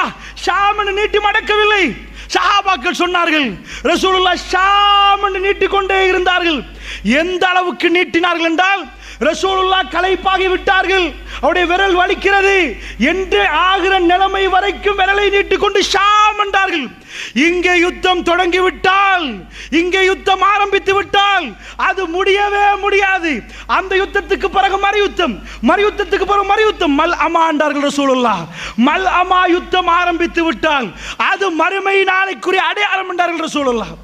இன்றைக்கு ஆரம்பிக்கப்பட்ட யுத்தம் அந்த யுத்தமா? அல்லாஹு ஆலம். அல்லாஹ்வுடைய நல்லடியார்களே, நான் சொல்லக்கூடிய ஹதீஸ்களை எல்லாம் வைத்து விட்டு நீங்கள் கடைசியில் முடிவெடுங்கள், இது அப்படிப்பட்ட யுத்தமா என்று முடிவெடுப்பதற்கு தான் இந்த தலைப்பு தரப்பட்டிருக்கிறது. அப்படி என்றால் ரசூல் ஸல்லல்லாஹு அலைஹி வஸல்லம் இன்னொரு செய்தி சொன்னார்கள். இவைகள் எல்லாம் சஹீஹுல் முஸ்லிமில் வரக்கூடிய செய்தி. அல்லாஹ்வுடைய தூதர் சொன்னார்கள், ஒரு காலம் வரும் என்றார்கள். அந்த காலம் எப்படி இருக்கும் என்று தெரியுமா? ஈராக் அதனுடைய தீனாரை சொல்லிவிட்டு சொன்னார்கள், அது இப்ப இலங்கையிலே ரூபாய்கள், இலங்கையிலே ரூபாய், இதை தர மறுக்கும் என்றார்கள். ஈராக்கிலே ஈராக்குடைய பணத்தை ஈராக் தர மறுக்கும் என்றார்கள். அப்படின்னா என்ன அர்த்தம்? ஈராக் வறுமையாக இருக்கும், ஈராக்கிலே பொருளாதார தடை வரும், ஈராக்கிலே சல்லி பஞ்சம் வரும். அதைத்தான் ரசூலுல்லாஹ் சொன்னார்கள். ஈராக் சஹாபாக்கள் கேட்டார்கள், யார் ரசூலுல்லாஹ், யார் ரசூலுல்லாஹ், ஈராக் என்றால் யார் தெரியுமா? பாரசீக மன்னர்கள் வாழ்ந்த கோட்டைகள், அப்படிப்பட்ட இடம். மதீனாவுக்கு ஈராக்குக்கும் மலைக்கும் மடுக்கும் வித்தியாசம். அந்த ஈராக்குக்கு ஆமா வரும், அவர்களுக்கு பொருளாதார தடை வரும். யார்கிட்ட வரும்? யார் சொல்லலாம்? அந்நியர்கள்ட்ட இருந்து வர மாட்டாங்க, அந்நியர்கள்ட்ட இருந்து வர மாட்டார்கள். அப்படியா? அது வராம மறுமை நாள் வராதுன்றாங்க. அடுத்ததாக ரசூலுல்லாஹ் சொன்னாங்க, அடுத்தது சிரியாண்டாங்க. சிரியாவில் பொருளாதார தடை வரும் மாட்டாங்க, சிரியா தன்னுடைய பணத்தை தர மறுக்கும் என்றார்கள். அப்படி ஒரு காலம் வந்தா, சிரியாவுக்கு பொருளாதார சிக்கல் வந்தா அது மறுமை நாளைக்கு அடையாளம் பண்ணிட்டாங்க. அதுக்கு பிறகு யார்கிட்ட வரும்? யார் சொல்லலாம்? ரோமர்கள்ட்ட இருந்து வர மாட்டாங்க, கிறிஸ்தவர்கள்ட்ட இருந்து வர மாட்டாங்க. அப்படியா? அதுக்கு அடுத்தபடியாக ஈஜிப்ட், எகிப்தை சொன்னால் மிஸ்ர், மிஸ்ர் தன்னுடைய பணத்தை தர மறுக்க மாட்டாங்க, அங்க பொருளாதார தடை வர மாட்டாங்க. வரிசையாக சொன்னார்கள். ஈராக்கு டெசர்ட் லயன், பாலைவனத்து சிங்கம் சதாம் ஹுசைன், அவரை முழுக்க முடித்து விட்டார்கள். அவனை கொண்டு போய் தூக்கில போட்டாங்க. ஒரு ஜனாதிபதியை கொண்டு போய் பப்ளிக்கா வச்சு தூக்கில போட்டு ஈராக்கு கதையை முடித்தார்கள். யார்கிட்ட வந்துச்சு? யார்கிட்ட வந்துச்சு? அந்நியன்ட்ட இருந்து வந்துச்சு. ரசூல் ஸல்லல்லாஹு என்ன சொன்னாங்க? ஈராக் தன்னுடைய பொருளாதாரத்தை தர மறுக்கும் என்றார்கள். முஸ்லிம் உம்மத்து எதிர்பார்த்தது, முஸ்லிம் அறிஞர்கள் எதிர்பார்த்தார்கள். ரசூலுல்லாஹ்வுடைய ஹதீஸ் படி அடுத்ததாக சிரியாவுக்கு இந்த பிரச்சனை வர வேண்டும் என்று எதிர்பார்த்தார்கள். அது 2012ஆம் ஆண்டு 11ஆம் ஆண்டு உள்நாட்டு போராக ஆரம்பித்து 38,100 பில்லியன் ரூபாய்கள், நம்ம கணக்குப்படி 38,100 பில்லியன் ரூபீஸ், 38,100 பில்லியன். ஈராக் பொருளாதாரம் இல்லாமலே போச்சு, காலியாச்சு. நம்ம நாட்டு இந்த தடவை பட்ஜெட் 3000 பில்லியன் ரூபாய் செலவு, வரவு இல்லை, வரவு கம்மி. கிட்டத்தட்ட 3000 கிட்ட வருகிறது செலவு. ஸ்ரீலங்கா கவர்மெண்ட் இந்த தடவை போட்ட பட்ஜெட் 3000 பில்லியன் என்றா சிரியாவில் நடக்கிற உள்நாட்டு போர். இது சின்ன பேர போர் இல்லம்மா, அது என்ன போர் நான் சொல்லுவேன், உள்நாட்டு போர். என்ன போர்னு புரியுது உங்களுக்கு? ஸ்ரீலங்காவில் கவர்மெண்ட் ஒன்று சொல்லிட்டு மக்கள் ஏற்றுக்கொள்ளல, புரட்சி பண்ணுவாங்களா? இதை குறைங்க, பஸ்ஸுக்கு இந்த மாதிரி தடை அடிக்காதீங்க, வெஹிக்கிள் போற நேரம் லைசன்ஸ் இல்லைன்னா இவ்வளவு அடிக்காதீங்க. மக்கள் போராடுவாங்களா? போராடுற நேரம் என்ன ஆகும்? ஸ்ரீலங்கா கவர்மெண்ட் என்ன பண்ணும்? அதை ஆர்மி அனுப்பி அந்த மக்கள் என்ன பண்ணுவாங்க? டியர் கேஸ் அடிப்பாங்க, கொஞ்சம் அந்த கண்ணீர் புகை அடிச்சு தண்ணி அடிச்சு மக்கள் அனுப்பிடுவாங்க. ஆனா அங்க என்ன பண்ணா தெரியுமா? பஷார் அல் அசாத் உள்நாட்டு யுத்தம் நடக்கிற நேரம் கண்ணீர் புகை அடிக்கல, சுட்டு கொலை செய்யறான். சுட்டு கொலை செய்யத்தான் நடக்குது. ஏன் நடக்குதுண்டா பஷார் அல் அசாத் யாருன்னு புரிஞ்சாதான் இது அப்படியே வழங்கும் உங்களுக்கு. அவங்க வாப்பா அவன் என்ன பண்றான்? அவன் ஒரு கட்சியில் ஆட்சி செய்துட்டு இருக்கிற நேரம் இப்ப உள்ள சிரியாவுடைய ஜனாதிபதி யாரு? Bashar al Azad. அவன் ஒரு கண் டாக்டர், ஐ ஸ்பெஷலிஸ்ட், கண் வைத்தியர். அவர் ராணுவத்தில் போய் சேர்ந்து 2000 ஆண்டு அவங்க வாப்பா மௌத்தாகிற நேரம் பஷார் அல் அசாத் ராணுவத்தை எடுத்துட்டு வந்து ராணுவ புரட்சி செய்துதான் வர்றான் கவர்மெண்ட்டுக்கு. ஏனண்டா அவன் வந்து நுசைரியாண்ட பிரிவை சேர்ந்தவன். இப்ப உதாரணத்துக்கு இலங்கையில முஸ்லிம்கள் இருக்கிறோம், எங்க சனத்தொகை எப்படின்னு பாப்போமா? இதே மாதிரி அங்க ஷியாக்கள் இருக்கிறாங்க, சுன்னிகள் இருக்கிறாங்க. ஷியா எங்க நுழைஞ்சானோ அங்க சாவு மணிதான். ஷியாக்கள் நுழைஞ்சால் இரத்த ஆறுகள் ஓடும். எத்தனை வீதம் இருக்கிறாங்க? 12 வீதம். எண்ணி பார்த்தா 30 லட்சம் மக்கள். எங்கள்கிட்ட நாங்க 2 கோடி 10 லட்சம் இருக்கிறோம். ஸ்ரீலங்காவில் முழு சிரியா சனத்தொகை 2.5 கோடி. 2.5 கோடி தான் மக்கள். அதுல பஷார் அல் அசாத் இருக்கிறானே, அவன் நுசைரியா பிரிவோட இருக்குது, அவன் 30 லட்சம். மற்றது கிறிஸ்தவர்கள் 10 வீதம் 25 லட்சம். மற்றது துருக்கி மக்கள் இருக்கிறாங்க ஒரு 8 வீதம். அதுக்கு மேல உள்ள 70 வீதமும் அஹ்லு சுன்னா வல் ஜமாத், குர்ஆன் சுன்னாவோட உள்ள மக்கள். அதாவது அஹ்லு சுன்னா வல் ஜமாத் 70, மற்ற 30 தான் பிரிச்சு போடலாம். இதுல இவன் கூட்டம் எவ்வளோ? 2.5 கோடி மக்கள் 30 லட்சம். அப்ப ஏன் அந்த மக்கள் இவருக்கு கீழே இருக்கணும்? நுசைரியா யாருன்னு தெரியுதா? ஈரான் கவர்மெண்ட் இருக்கு பாருங்க, ஈரான் இந்த நுசைரியாவை பார்த்து காஃபிரான். இவனும் ஷியா அவனும் ஷியா. இந்த ஷியா என்ன பண்றான்? ஈரான் சொல்றான் அவன் காஃபிரான். எப்படி அவன் காஃபிரானா? இவங்க ஷியாக்கள் அத்துமீறின ஆட்கள். இவங்க யாருண்டா? ஈசா அலைஹிஸ்ஸலாத்து வஸ்ஸலாம் உலகத்துக்கு வந்த பிறகு அவன் என்ன பண்ணா? சிலர்கள் கிறிஸ்தவர்கள் என்ன பண்ணாங்க? இது இறைவனின் அவதாரம் எடுத்து ஈசா வந்தார், இவர் இறைவனின் மகன், இறைவன் ஆண்ட ஒரு கூட்டம், இறைவன் மகன் தான் ஒரு கூட்டம், இந்த மாதிரி போச்சு. இதே மாதிரி இவங்க என்ன பண்ணாங்கண்டா, அலி பின் அபி தாலிப் யாரு தெரியுமா? அல்லாஹ் இந்த உலகத்துக்கு அலியுடைய வடிவத்தில் வந்தான். சுப்ஹானல்லாஹ். அலி ரலியல்லாஹு தூக்கி எங்கேயோ வச்சு ஷியாக்கள்ல ரொம்ப மோசமான ஜாதி. இவர்கள்ட்ட ஒரு கொள்கை என்ன தெரியுமா?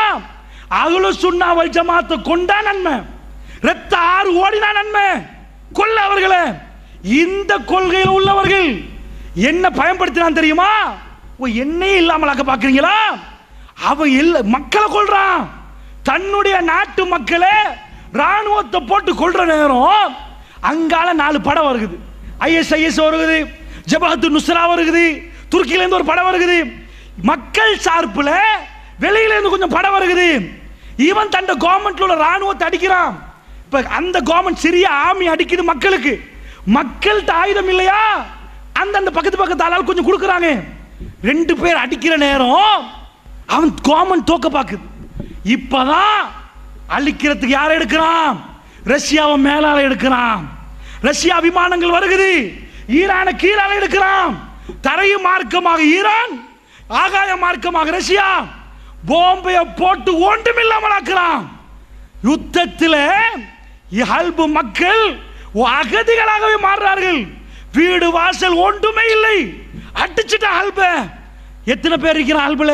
இந்த கொழும்பு மாதிரி தான் ஹல்பண்டா, பெரிய இடம். 25 லட்சம் பேர் இருக்கிறாங்க, 2.5 மில்லியன். அவ்வளவு மக்கள் உள்ளத ரஷ்யாவை கொண்டு வந்து அழிக்கிறான். முஸ்லிம் அழிக்கிறான். பஷார் அல் அசாதை பொறுத்தளவில் அவனை பத்தி இந்த இரவுல நீங்க எல்லாம் துவா செய்ய வேண்டும், அவனுக்கு எதிராக துவா செய்ய வேண்டும் என்பதுக்கு சொல்றேன். பஷார் அல் அசாத் யாரு தெரியுமா? கிறிஸ்மஸ் கொண்டாடுறாங்க 5 வருஷத்துக்கு பிறகு. சிரியா பிரச்சனைக்கு பிறகு 5 வருஷத்துக்கு பிறகு ஒரு ஊர்ல சர்ச்சில் கிறிஸ்மஸ் கொண்டாடுறாங்க. வீடியோ பார்க்கிறேன்னு நான் அசந்து போயிட்டேன். ஏனண்டா பஷார் அல் அசாத் போறான், சிரியா கவர்மெண்ட் தலைவன். அவன் பக்கத்தில் ஒரு பொம்பளை, அந்த பொம்பளை தலையில போட்டு இல்லை, சரிப்பா ஏதாவது இப்படி போட்டு அதுவும் இல்லை, களத்திலையோ எதுலையுமே போட்டு இல்லை, அசல் வெள்ளைக்காரி. பக்கத்தில் போறாங்க, போனா முழுக்க கருப்பு உடுத்த, தலையை மறைச்சி எல்லாத்தையும் மறைச்சி அபாயா போட்டு ஸ்காப் போட்ட பெண்கள், முழுக்க கருப்பு. கை கொடுக்குறான், அவ்வளோ பெண்கள் கையை கொடுத்துட்டு ஹக் பண்ணி கொள்றாங்க. ஓ, முஸ்லீம் பொம்பளை இப்படி செய்ய மாட்டாங்களே, கை கொடுக்க மாட்டாங்களேன்னு பார்த்தா அது சர்ச். அங்க உள்ள கிறிஸ்தவ பெண்கள் எப்படியா எங்க நாட்டில் மாறி நாங்க இஸ்லாமிய அடிப்படையில் எல்லாத்தையும் மறைக்கிறோமே, தலையில இருந்து உடம்புல இருந்து கை வரைக்கும் எல்லாத்தையும் மறைக்கிறோங்க. அவ்வளோத்தையும் மறைச்சா அது யாருப்பா வெள்ளைக்காரி பக்கத்திலே போறான்னு பார்த்தா அஸ்மா அல் அசாத் பொண்டாட்டி, ஐரோப்பால படிச்சவன், தலையில இல்ல மேல இல்ல அசல் வெள்ளைக்காரி பொண்டாட்டி போறா. கிறிஸ்தவ பாதிரியார்கள் உள்ள அந்த இடத்துல கிறிஸ்தவர்கள் முழுக்க மறைச்சிருக்கிறாங்க. சுப்ஹானல்லாஹ், கம்யூனிசத்தை கொண்டு வந்து அப்படியே அந்த சிரியாவில் வைக்கிறான். இஸ்லாமிய சப்ஜெக்ட் ஒன்றுமே இல்லை. இவன் தான் பஷார் அல் அசாத்.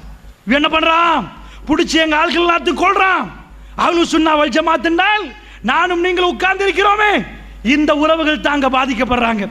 அல்லாஹ்வுடைய நல்லடியார்களே, இந்த யுத்தத்தை வந்து ஏன் மறுமை நாளோட சேர்க்கிறோம்டா, இங்க ஒரு பெரிய இடியாப்ப சிக்கல் இருக்கு. என்ன இடியாப்ப சிக்கல் தெரியுமா?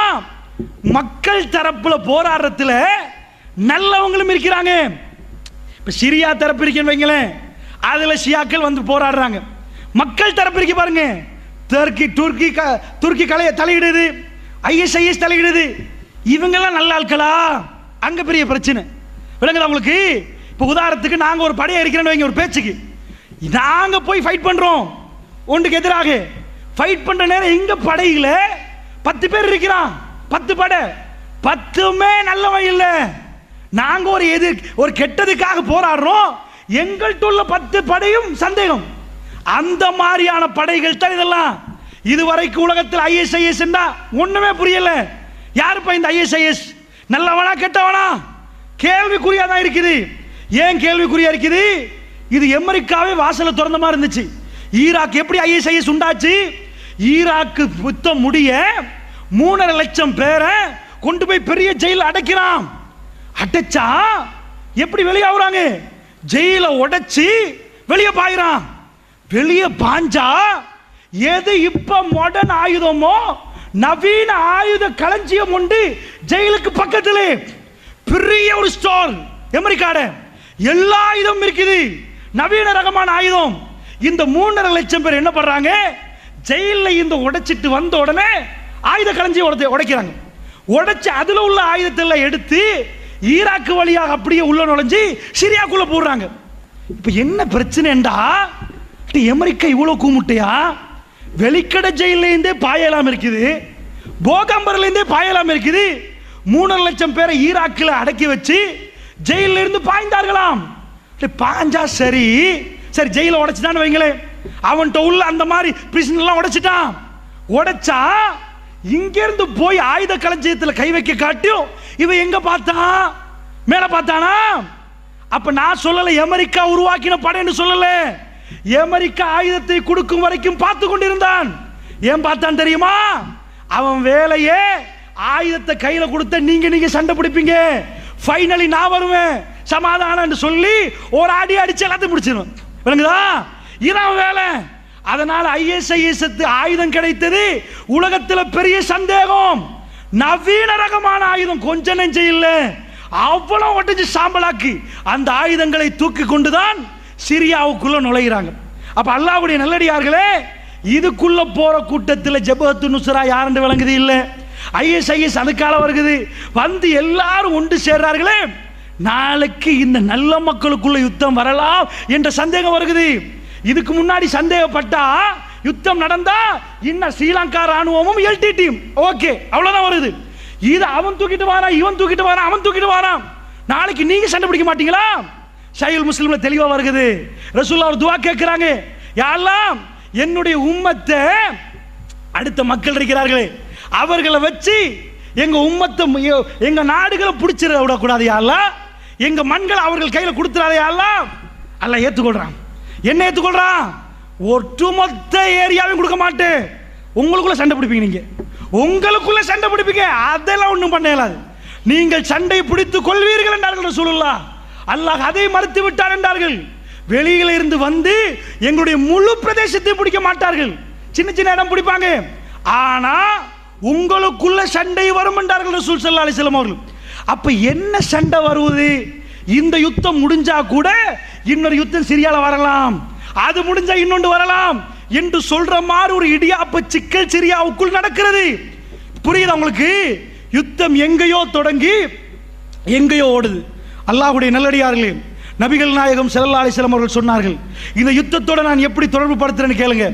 கிழக்கு பகுதியில் இருந்து நீதமான ஒரு படை கிளம்பும் என்றார்கள், மிக நீதமான ஒரு படை கிளம்பும் என்றார்கள். கிழக்கு பகுதி என்று சொன்னால் ஷாமுடைய இடம். இங்கிருந்து நீதமான ஒரு படை வந்தால் அந்த படை அப்படியே ஜஸீரத்துல் அரபுக்குள், மக்கா மதீனாவுக்குள் நுழைய ஆரம்பிக்கும். அந்த நேரத்திலே ஒரு மன்னருடைய 3 பிள்ளைகள் ஆட்சிக்காக வேண்டி போராடி கொண்டிருப்பார்கள். வாப்பாவிட்டு இருந்து இவர் எனக்கு ஆட்சி வேணும் என்று கேட்பார், அவர் அவருக்கு ஆட்சி வேணும் என்று கேட்பார். இந்த நிலைமை என்றார்கள் ரசூலுல்லாஹ். படம் பிடித்து காட்டினார்கள் ரசூலுல்லாஹ். இப்படி உலகத்தில் நடந்தால் நீதமான ஒரு படை வந்து அவர்கள் வந்து மக்காவை கைப்பற்றுவார்கள் என்றார்கள், அவர்கள் மதீனாவை கைப்பற்றுவார்கள் என்றார்கள். அந்த படை அப்படியே வந்து மக்கா மதீனாவில் இருந்து அந்த ஏரியா அத்தனையுமே கைப்பற்றி விடுவார்கள். ஒரே ஒரு நைட் என்றார்கள் ரசூலுல்லாஹ். அந்த படையில் யார் இருப்பார்கள்? அவர்கள் உலகத்தில் இதுக்கு முன்னாடி அறிமுகப்படுத்தப்பட்டிருக்க மாட்டார்கள். ஏனென்றால் அவர்கள் நீதமான படை. ரசூலுல்லாஹ் அந்த படைக்கு இன்ன பேர், அந்த பேர், இந்த பேர் என்று வைக்கவில்லை, அதில் நீதமான படை என்றார்கள், மிக நேர்மையான படை என்றார்கள்.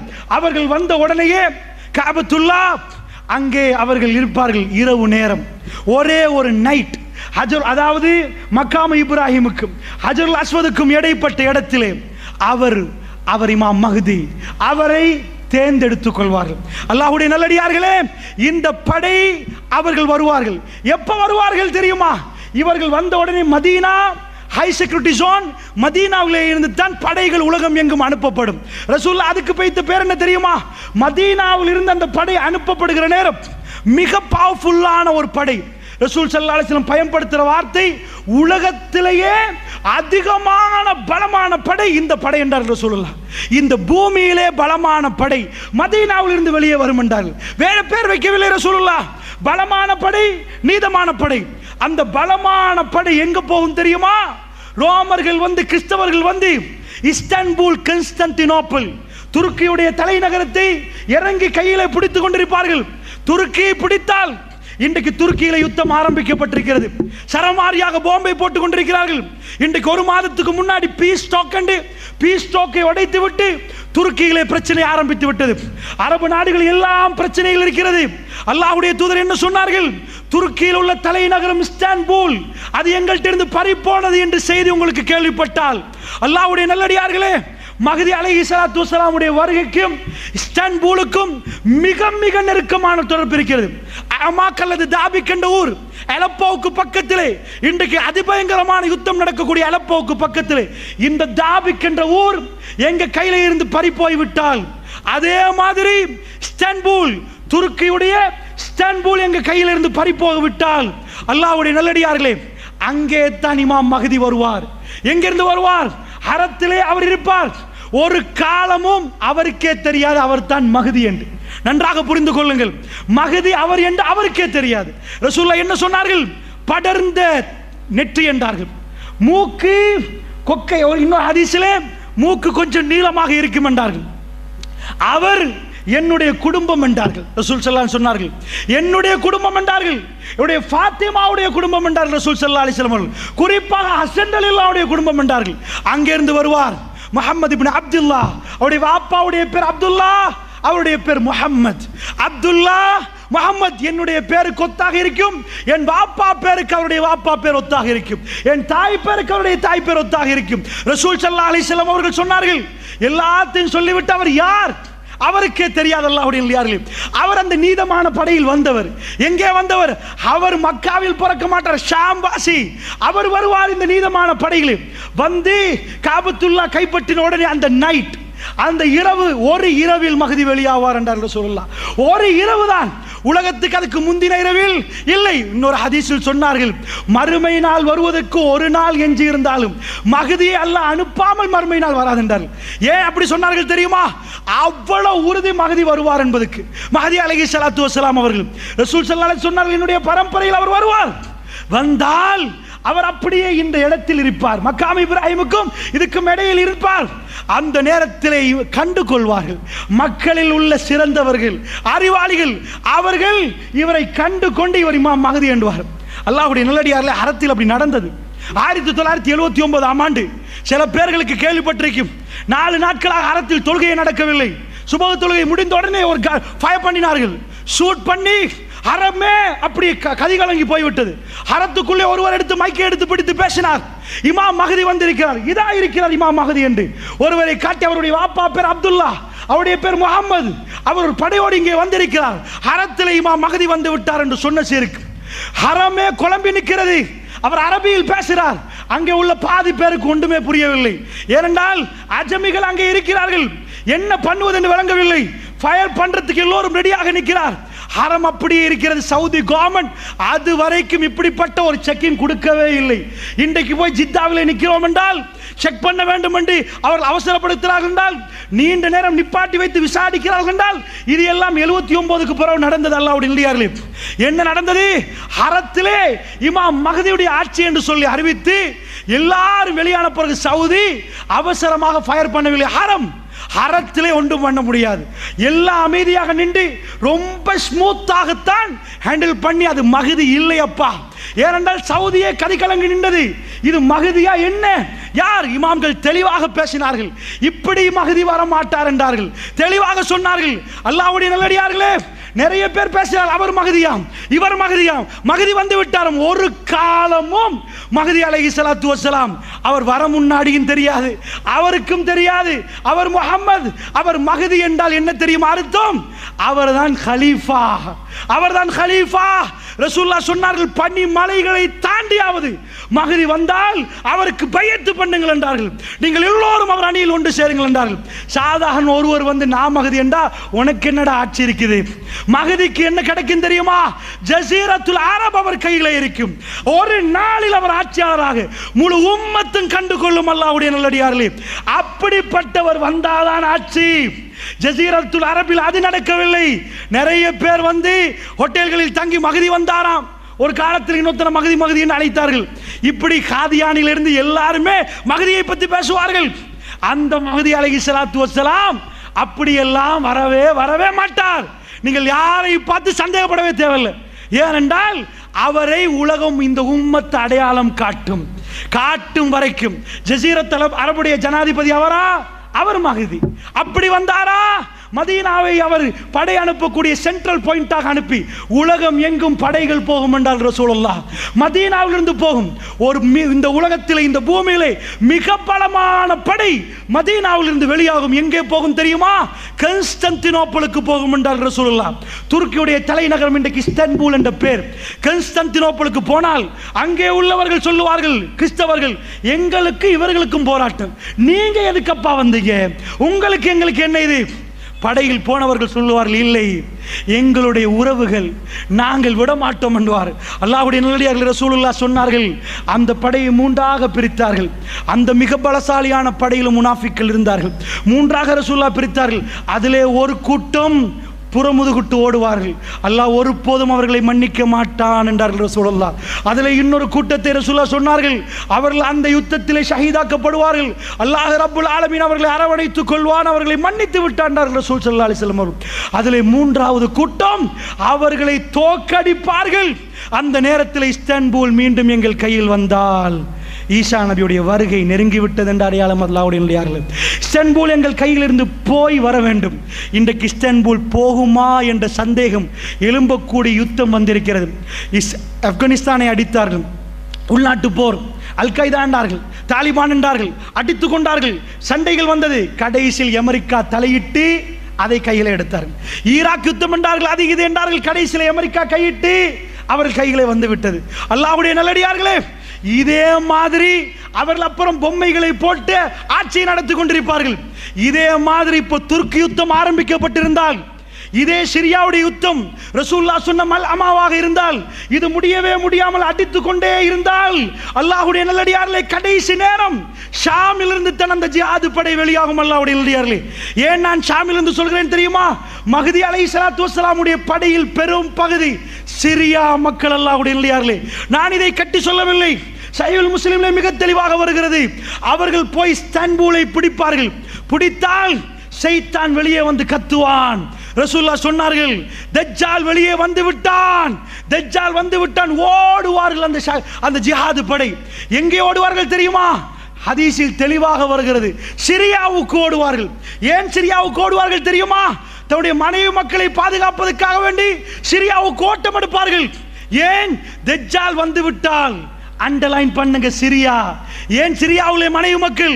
அது சிரியாவுடைய படை. அல்லாஹ்வுடைய நல்லடியார்களே, ஜிஹாதிலே பட்டு பட்டு பட்டு கடைசி யுகம் வருகிற நேரம் சிரியாவில் இருந்து தான் அந்த மிக பலசாலியான படை.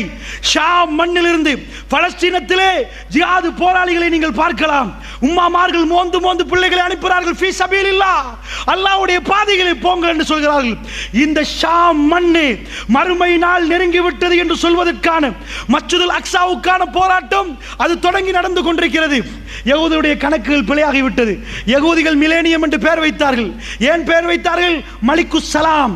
தெளிவாக பேசினார்கள் அவர்கள் சொன்னார்கள், கிங் ஆஃப் பீஸ், சமாதானத்தின் அரசனை 2000 ஆண்டு நாங்கள் எதிர்பார்க்கிறோம் என்றார்கள். யாரப்பா சமாதானத்தின் அரசன்? தஜ்ஜால். தஜ்ஜாலை எதிர்பார்த்தார்கள். அல்லாஹ்வுடைய நல்லடியார்களே, அது மிலேனியமாக பரப்பப்பட்டது. வீடியோக்களை அவர்கள் போட்டு வைத்திருந்தார்கள் மஸ்ஜிதுல் அக்ஸாவில் லைவ் டெலிகாஸ்ட் பண்ண. தஜ்ஜால் வருவானாம், கிங் ஆஃப் பீஸ், அதை வேர்ல்ட் வைட் லைவ் டெலிகாஸ்ட் பண்ணுவதற்கு போட்டார்கள். ஏமாந்து 17 வருடங்கள் ஆகிவிட்டது. 17 வருடங்கள் ஆகிவிட்டது. அவர்கள் தஜ்ஜாலை எதிர்பார்க்கிறார்கள். ரசூலுல்லாஹ் சொன்னார்கள், ஈரானில் உள்ள ஒரு ஊர் இருக்கிறது, அஸ்பஹான், அரபியில் அதோடைய பேர், இங்கிலீஷ்ல இஸ்பஹான். ரசூலுல்லாஹ் சொன்னார்கள், சஹீஹுல் முஸ்லிம் நினைக்கிறேன், அஸ்பஹானிலே 70,000 யூதர்கள் தைலசான் என்ற பச்சை நிற யூதர்களுடைய ஆடை அணிந்து கொண்டு தஜ்ஜாலை பின்தொடருவார்கள் என்றார்கள். அல்லாஹ்வுடைய நல்லடியார்களே, போய் இன்டர்நெட்ல அடித்து பாருங்கள். இஸ்பஹான், அஸ்பஹான், நிறைய ஊர்கள் இஸ்லாமிய ஊர்களாக மாறிவிட்டது. இஸ்லாம் அவைகள் எல்லாம் பிடித்து விட்டது. ஆனால் இன்றைக்கு அண்டையில் இருந்து ரசூலுல்லாஹ் என்ன சொன்னார்கள்? யூதர்களுடைய மிக புனிதமாக, அதாவது யூதர்கள் பிடிவாதமாக உள்ள மண் தான் அஸ்பஹான். இன்றைக்கும் ஈரானிலே யூதர்களுடைய ஏரியா தான் அஸ்பஹான். 70,000 யூதர்கள் தைலசான் என்ற ஆடையோடு தஜ்ஜாலை பின்தொடர்வார்கள். இன்றைக்கும் அந்த ஊர் தயாராக இருக்கிறது.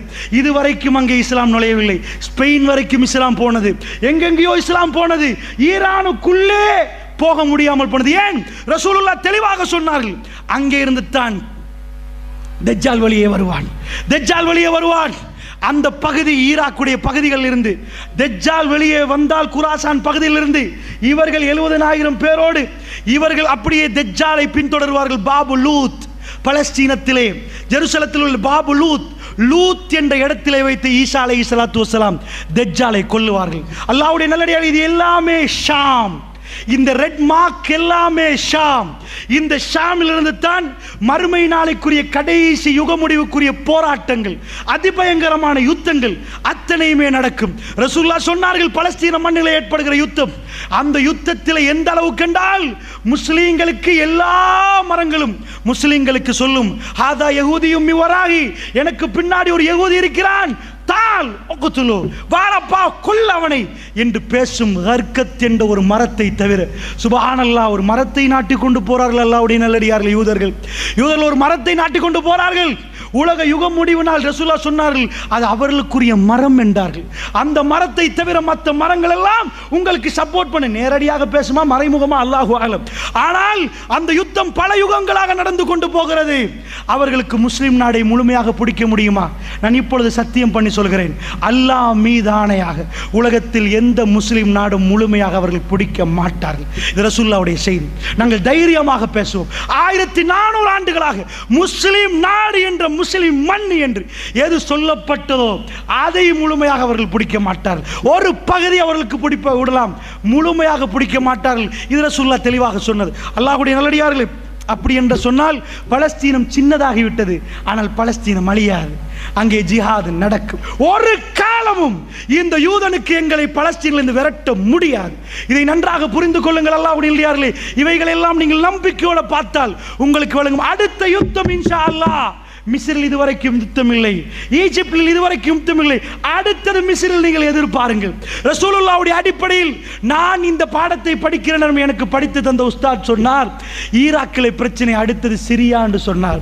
சிரியா என்று சொன்னார். அல்லாஹ் ரப்புல் ஆலமீன் அவர் மௌத்தாகி விட்டார், ஆனால் நாங்கள் இப்பொழுது சிரியாவை பார்க்கிறோம். இன்ஷா அல்லாஹ் அடுத்தது எகிப்து. இதில் கை வைக்கப்பட்டு எகிப்து பொருளாதாரம் உடைக்கப்பட்டால் ரசூலுல்லாஹ்வுடைய வரிசை சரியாகி விட்டது.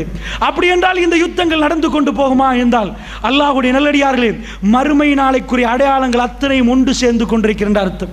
அப்படி என்றால் மிக நெருக்கமாக இருக்கிறது என்றால் மறுமைக்கு நானும் நீங்களும் மறுமையை நினைத்தோமா? அல்லாஹ்வுடைய நல்லடியார்களே, சிரியா மக்களுக்காக, ஷாம் மக்களுக்காக என்ன சொன்னோம்? அல்லாஹ்வுடைய நல்லடியார்களே, முதலிலே சிரியாவிலே பிரச்சனை ஏற்பட்ட இடம் டமஸ்கஸ், திமிஷ்க். கிழக்கு பகுதியில் ஒரு வெள்ளை மினாரா இருக்கிறது. அதாவது இமாம் ஈசா அலைஹிஸ்ஸலாத்து வஸ்ஸலாம் அவர்கள் இறங்குகிற இடம் வெள்ளை மினாராண்டு ஒரு சிலர்கள் அடையாளம் வைத்திருக்கிறார்கள். அல்லாஹு ஆலம், எங்களுக்கு நேரடியாக அடையாளம் காட்ட முடியாது. எது அடையாளம் படுத்தப்பட்ட வெள்ளை பள்ளிவாசலோ அதிலும் ஒரு துண்டு இந்த யுத்தத்தில் பாதிக்கப்பட்டிருக்கிறது. ஸோ இந்த ஷாமை பொறுத்தளவில் அதிபயங்கரமான யுத்தத்துக்குரிய அத்தனை அடையாளங்களும் மிக தெளிவாக தெரிகிறது என்று சொன்னால், நாயகம் ஸல்லல்லாஹு அலைஹி வஸல்லம் சொன்ன செய்தியை ஞாபகப்படுத்துகிறேன். உலகம் இந்த மாதிரியான பிரச்சனையை முகம் கொடுக்கிற நேரம் யமனை காட்டி ரசூலுல்லாஹ் சொன்னார்கள், யமனில் ஒரு யுத்தம் உருவாகும் என்றார்கள். யமனிலே யுத்தம் உருவாக்கப்பட்டிருக்கிறது. யமனிலும் சண்டை நடக்கிறது. ஜனாசாக்கள் ஒவ்வொரு நாளும் ஜனாசாக்களை தான் சந்திக்க வேண்டியிருக்கிறது என்றால், அல்லாஹ்வுடைய நல்லடியார்களே, அதிபயங்கரமான யுக முடிவு நாள் சம்பவித்தால் நானும் நீங்களும் தயாரா? அல்லாஹ்வுடைய நல்லடியார்களே, இமாம் மஹ்தி அலைஹிஸ்ஸலாத்து வஸ்ஸலாமுடைய வருகை இந்த உலகத்துக்கு நெருங்கி கொண்டிருக்கிறது என்று சொன்னால் நானும் நீங்களும் தயாரா என்று சிந்தித்து பார்க்க வேண்டும். அல்லாஹ்வுடைய நல்லடியார்களே, ரசூலுல்லாஹ் சொன்னார்கள், ஒரு யுகம் வரும் என்றார்கள், பசித்த நாய்கள் உணவை கண்டால் எப்படி பாய்வார்களோ அந்த அளவுக்கு மறுமை நாள் நெருங்கிவிட்டால் காஃபிர்கள் முஸ்லிம்களை கண்டு பாய்ந்து கொதறுவார்கள் என்றார்கள் ரசூல் ஸல்லல்லாஹு அலைஹி வஸல்லம். முஸ்லீம் முஸ்லீம் என்று சொல்லப்படுகிற நேரம், லா இலாஹ இல்லல்லாஹ் மொழியப்படுகிற நேரம், அந்த ஒரே வார்த்தைக்காக முஸ்லீம் கொல்லப்படுகிறான். அல்லாஹ்வுடைய நல்லடியார்களே, இந்த உலகத்திலே முஸ்லீமுக்கு வாழ முடியாதாம். காரணம், அவன் முஸ்லீமாம். அல்லாஹ்வுடைய நல்லடியார்களே, ரோஹின்யா முஸ்லீம்களை நீங்கள் எல்லாம் பார்த்திருப்பீர்கள். அர்கான் என்ற ஒரு ஊராகவே வாழ்ந்து கொண்டிருந்தார்கள். அர்கான் என்ற ஊராக வாழ்ந்து கொண்டிருக்கிற நேரம் ரோஹின்யா முஸ்லிம்கள் அவர்கள் பர்மாவுக்குள் உள்ளடக்கப்பட்ட பிறகு அவர்கள் அத்தனை பேரும் விரட்டப்பட்டு நிப்பாட்ட வைத்து சுட்டார்கள். அல்லாஹ்வுடைய நல்லடியார்கள், என்ன காரணம் கேட்டால், ஏனப்பா அவர்கள் செய்த பிழை என்னப்பா? முஸ்லிம் என்றார்கள். முஸ்லிம் என்றார்கள். ரசூலுல்லாஹ் என்ன சொன்னார்கள்? ஒரு காலம் வரும், எப்படி பசித்த நாய்கள் வெறி பிடித்து உணவை கண்டால் பாய்வார்களோ உங்களை கண்டு அப்படி பாய்வார்கள் அப்பா என்றார்கள். சஹாபாக்கள் கேட்டார்கள், யா ரசூலல்லாஹ், அப்பொழுது நாங்கள் அதிகமாக இருப்போமா கொஞ்சமாக இருப்போமா? ரசூலுல்லாஹ் சொன்னார்கள், நீங்கள் அதிகமாக இருப்பீர்கள். சொல்லிவிட்டு சொன்னார்கள், நானும் நீங்களும் இருக்கிறோம். அப்படி இருக்க மாட்டார்கள் அப்பா, வெள்ளத்தில் அடிபட்டு போகிற சருகுகள் போன்றிருப்பார்கள். அதனால் அதிகமாக இருந்து வேலை இல்லை, நீங்கள் அதிகமாக இருப்பீர்கள், ஆனால் வெள்ளத்தில் அடிபட்டு போற சருகுகள் மாறி இருப்பீர்கள். அல்லாஹ்வுடைய நல்லடியார்களே, அப்படிப்பட்ட காலமாண்டு சந்தேகிக்கப்படுகிற அளவுக்கு முஸ்லிம் என்றால் அவன் தீவிரவாதி, முஸ்லிமை கொல்லுங்கள், முஸ்லிமை அடியுங்கள் என்று சொல்லப்படுகிறது. ரோஹின்யா முஸ்லிம்களை அனுப்பினா சுப்ஹானல்லாஹ், யார் கைவிரிச்சா தெரியுமா? அர்கான்ல இருந்து ஒரு ஆறு ஓடுது. அந்த ஆறு நேரடியா பங்களாதேஷுக்கு செட் ஆகுது. நாயிஃப் என்ற ஒரு ஆறு, அதுல போட்டா வந்தாங்க. நீங்க எல்லாம் பார்த்திருப்பீங்க. சின்ன குழந்தைகளை கையில் வைத்திருந்தார்கள், சாப்பாடு பார்சல் கொடுத்தாங்க. ஸ்ரீலங்கா கூட அந்த வீடியோ பார்த்திருக்க, முழு பேரும் பார்த்தாங்க. அவ்வளவு பேரும் சுமந்து குழந்தைகளை எல்லாம் எடுத்துட்டு வர நேரம் பங்களாதேஷ் போர்டர்ல அவ்வளவு ஆமியை குமிச்சு உள்ள வர வேணான்ட்டாங்க. அழுகிறார்கள், குழந்தைகள் தேம்பி தேம்பி அழுகுது. ஒரு வீடியோ ஒரு ராணுவ வீரருக்கு அப்படி ஃபோக்கஸ் பண்ணப்படுகிறது. அந்த ராணுவ வீரர்கிட்ட கண்ணால கண்ணீர் ஓடுது. என்ற குழந்தைகள் அழுகுது, எல்லோரும் அழுகிறார்கள். சாப்பாடு கொடுக்கப்பட்டு போங்கன்னு சொல்லப்படுகிறது. பங்களாதேஷ் கவர்மெண்ட் முஸ்லீம் என்று பார்க்கவில்லை, தம்முடைய நாட்டுக்குள் பர்மாவை அழைக்க இயலாது என்று அப்படித்தான் முஸ்லீம் என்று சொன்ன நாடுகள் பார்த்தது அல்லாஹ்வுடைய நல்லடியார்களே. அது பயங்கரமான சோதனை. முஸ்லீமுக்கு பாதிக்கப்படுற நேரம் மற்ற முஸ்லீம் கைவிரித்து விட்டான். அந்த நேரத்தில் பிள்ளைகளை தூக்கி காட்டுவார்கள், பிஞ்சு மதலைகள். எனக்கும் உங்களுக்கும் அப்படிப்பட்ட சோதனை வரவில்லை. காலையில் போகிறோம், மாலையில் வருகிறோம், சின்ன சின்ன பொருளாதார சிக்கல். ஆனால் எனக்கும் உங்களுக்கும் அவர்கள் பட்ட வேதனை கூட ஞாபகம் இல்லை என்றால் நாங்கள் முஸ்லீமா முனாஃபிக்கா அல்லாஹ்வுடைய நல்லடியார்களே. காட்டின உடனே அந்த ராணுவ வீரர் கண்ணீர் வடிகிறது.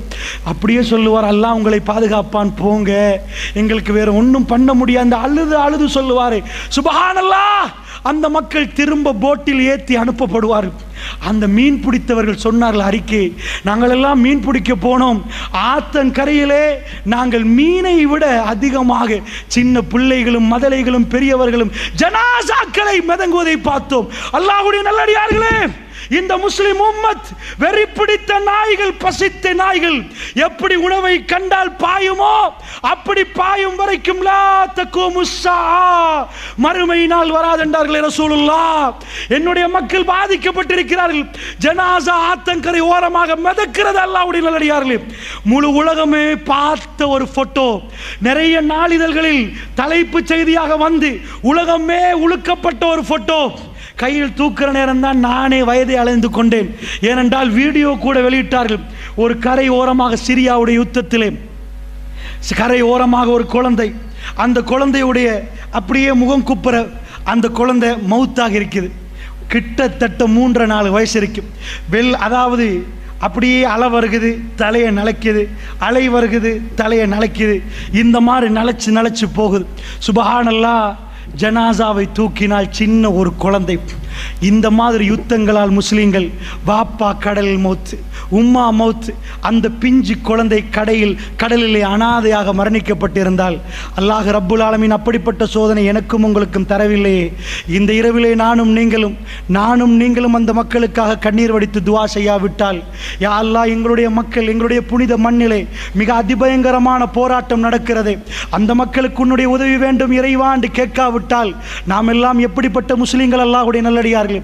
எனக்கும் உங்களுக்கும் உள்ள இந்த சாதாரண பிரச்சனைகள் பெரும் பிரச்சனையாக இருந்தால் நீங்கள் எல்லாம் பார்க்கலாம். அதாவது உலகமே பார்த்த வீடியோ. அடுத்த நாட்டுக்கு போய்விட்டார்கள், கிறிஸ்தவ நாடு.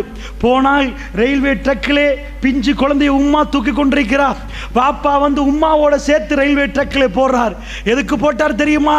தற்கொலை முயற்சி அல்ல. அல்லாஹ்வுடைய நல்லடியார்களை பிச்சை கேட்டார்கள். என்ன கேட்டார்கள் தெரியுமா? ட்ரெயின் வந்தால் அப்படியே சாகுறோம் என்றார்கள்.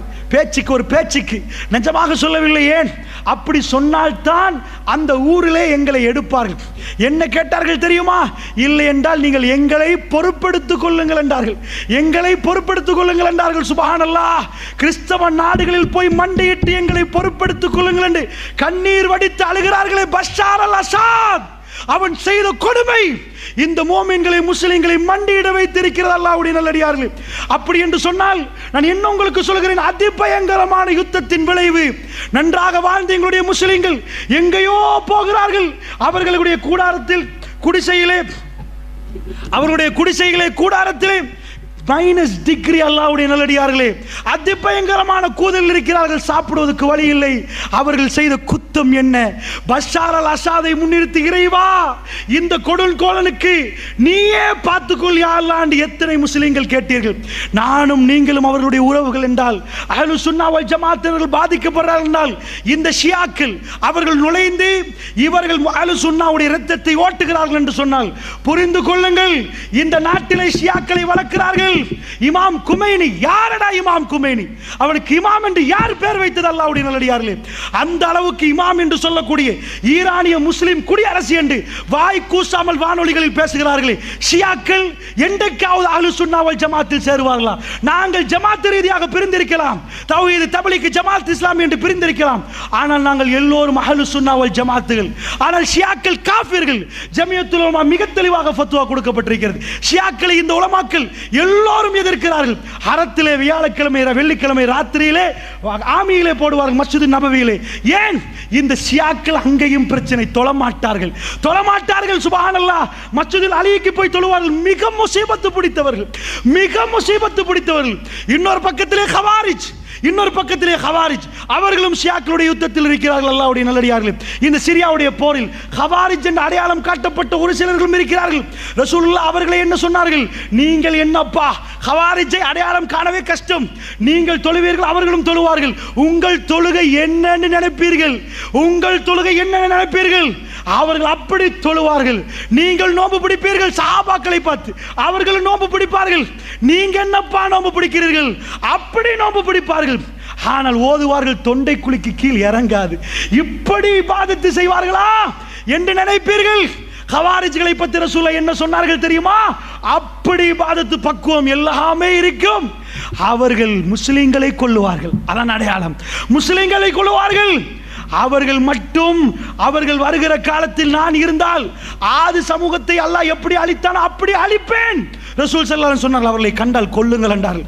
அந்த ஹவாரிஜும் வெளியாக இருக்கிறார்கள். அல்லாஹ்வுடைய நல்லடியார்களே, நீண்டமாக இதை சொல்வதற்கு நேரம் இல்லை.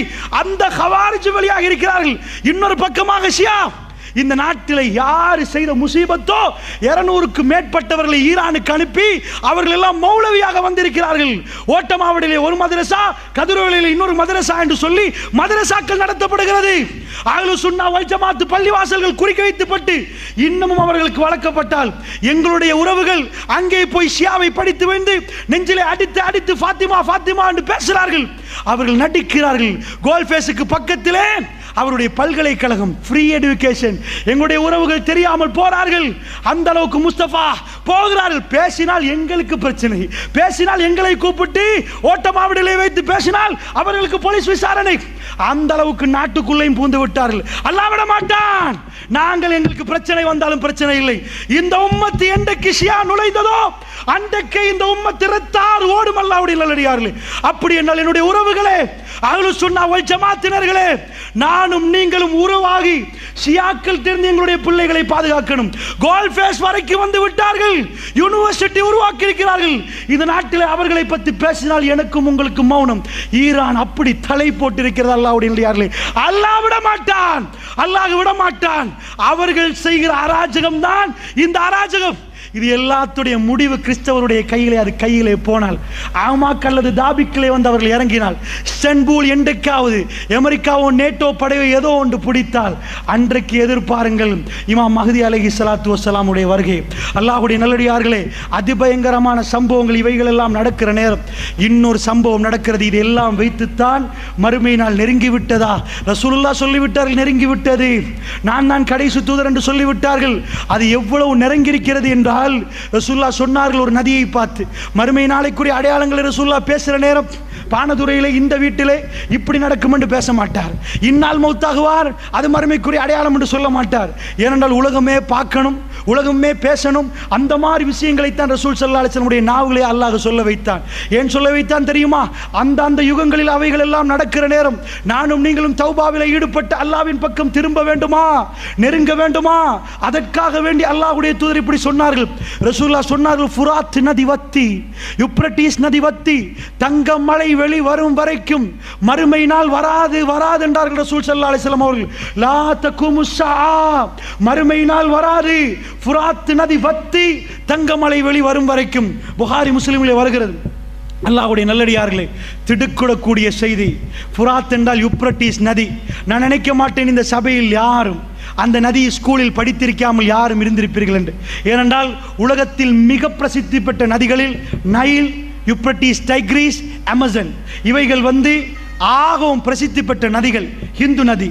இந்த நதிகளில் மிகவுமே முதன்மை வாய்ந்தது தான் யூப்ரட்டிஸ். உலகத்திலே மனிதர்கள், அதாவது சிவிலைஸ் ஆக்கப்பட்டது மெசொப்பொத்தேமியான்னு வரலாறு என்று சொல்லுவார்கள். அங்கிருந்து தான் மனிதர்கள் ஆரம்பமாக அவர்கள் வீடு கட்டி ஒழுங்காக வாழ்ந்தது என்றால் மெசொப்பொத்தேமியானு பேப்பரை கண்டுபிடித்தவர்கள் அவர்கள் தான். அதில் நான் எழுத்து ஆரம்பிக்கப்படுகிறது. அது யூப்ரட்டிஸ் நதிக்கரையோடு ஒட்டித்தான் அந்த குடியிருப்புகள் வருகிறது.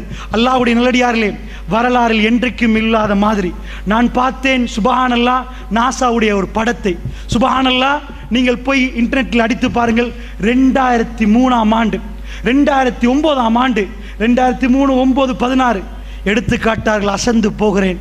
அல்லாஹ்வுடைய நல்லடியார்களே, அந்த ரிவருடைய மேப், சேட்டலைட் மேப், இவ்வளவு இருக்கிற ரிவர் ஒரு நூலாக மாறி இருக்கிறது 2016. அவர்கள் விஞ்ஞானிகள் சந்தேகிக்கிறார்கள் 2023 இதில் ஒரு பகுதி வத்திவிடும் என்று. வரலாறிலே இதுவரைக்கும் வத்தாத ஒரு நதி, ஜீவன் நதி, எக்கச்சக்கமான ஆட்டிகள். ஏனென்றால் இது ஈராக்கை ஒட்டி, சிரியாவை ஒட்டி ஓடக்கூடிய ஒரு நதி. இது வத்துறது எந்த அளவுக்கு என்றால், பழங்காலத்து சில நாணயங்கள், சில விஷயங்கள், அவைகள் எல்லாம் நதிக்கரையில் இருந்து எடுக்கிறார்கள். அந்த போட்டோக்கள் எல்லாம் உங்களுக்கு பார்க்கலாம்.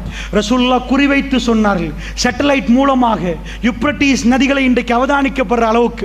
யூப்ரட்டிஸ் நதியுடைய ரிவர் இன்றைக்கு இவ்வளவு சுருக்கமாகி விட்டது. மக்களுக்கு, ஈராக் மக்களுக்கு தண்ணீர் இல்லையாம், யூப்ரட்டிஸ் வத்துதாம். இவைகள் எல்லாம் இன்றைக்கு உலகத்தில் பரவலாக பேசப்படுகிறது. உலகம் பஞ்சம் என்று பேசப்படுகிறது. அத்தாதுர்க் என்ற ஒரு பிரைம் ப்ராஜெக்ட் அடிக்கிறார்கள். அந்த நதியை திருப்பி அது இன்னும் கொஞ்சம் நதியை வத்த வைக்கிறது. கூடி அந்த மக்களுக்கு தண்ணீர் வசதி இல்லையாம். ரசூலுல்லாஹ் சும்மா பேசவில்லை. யூப்ரட்டிஸ் நதி வத்தி தங்கம் மலை வெளிவரும் வரைக்கும் மறுமையினால் வராது என்றார்கள் ரசூலுல்லாஹ். நீங்கள் போய் அதை எடுக்க வேண்டாம் என்றார்கள். 100 பேர் போனால் 99 பேர் சாகடிக்கப்படுவார்கள். ஒரே ஒருவர் தான் மீதமாக இருப்பார்கள். 99% என்று அர்த்தம் அல்லாஹ்வுடைய நல்லடியார்களே. அப்படி என்றால் அல்லாஹ்வுடைய நல்லடியார்களே, இன்னொரு புறமாக இது நடந்து கொண்டிருக்கிறது என்றால், இப்படிப்பட்ட யுத்தங்கள், மஸ்ஜிதுல் அக்ஸாவுக்கான போராட்டம் எல்லாமே நடக்கிறது என்று சொன்னால், அல்லாஹ்வுடைய நல்லடியார்களே, இவைகள் எல்லாம் நமக்கு என்ன சொல்லித் தருகிறது? ரசூலுல்லாஹ் சாதாரணமாக மறுமை வரும் என்று சொல்லவில்லை, அடையாளத்தை போட்டு சொன்னார்கள். அந்த காலத்துக்கு காலம் அல்ல அடையாளத்தை விரிக்கிறான். எல்லாமே ஒரு காலம் இல்லை. ரசூலுல்லாஹ் முதலில் சொன்னார்கள், ஹிஜாஸிலே ஒரு நெருப்பு எடுக்கும் என்றார்கள். புகாரிலே வரக்கூடிய செய்தி. ஹிஜாஸை நோக்கி கையை நீட்டினார்கள். இந்த ஹிஜாஸிலே நெருப்பு எடுத்தால் அது மறுமை நாளைக்கு அடையாளம் என்றார்கள். இந்த ஹிஜாஸுடைய நெருப்பு பசராவிலே உள்ள ஒட்டகங்களுடைய சங்கிலிகளில் அவருடைய ஜுவால் தெரியும் என்றார்கள். பெருமானார் பேசினால் மிக தெளிவாக பேசுவார்கள். அதாவது யூப்ரட்டிஸ் நதியில் தங்கமலை வரும் என்று சொல்ல மாட்டார்கள். நதி வத்தி தங்கமலை வரும். அப்ப முதலில் நதி வத்தணும், அப்புறம் தங்கமலை வரும். இதே மாதிரி சொன்னார்கள், ஹிஜாஸிலே நெருப்பெடுத்தால் அந்த நெருப்பு பசராவிலே உள்ள ஒட்டகங்களுடைய அந்த சங்கிலியில் அதனுடைய ஜுவால் தெரியும். சுபஹானல்லாஹ், அல்லாஹ்வுடைய நல்லடியார்களே, என்ன நடந்தது தெரியுமா? ஹிஜாஸில் ஹிஜ்ரி 617ஆம் ஆண்டு ரசூலுல்லாஹ் மௌத்தாகி 600 வருடங்களுக்கு பிறகு 2 பூமி குலுக்கங்கள் ஹிஜாஸ் நெருப்பெடுக்கிறது. எப்படி நெருப்பு?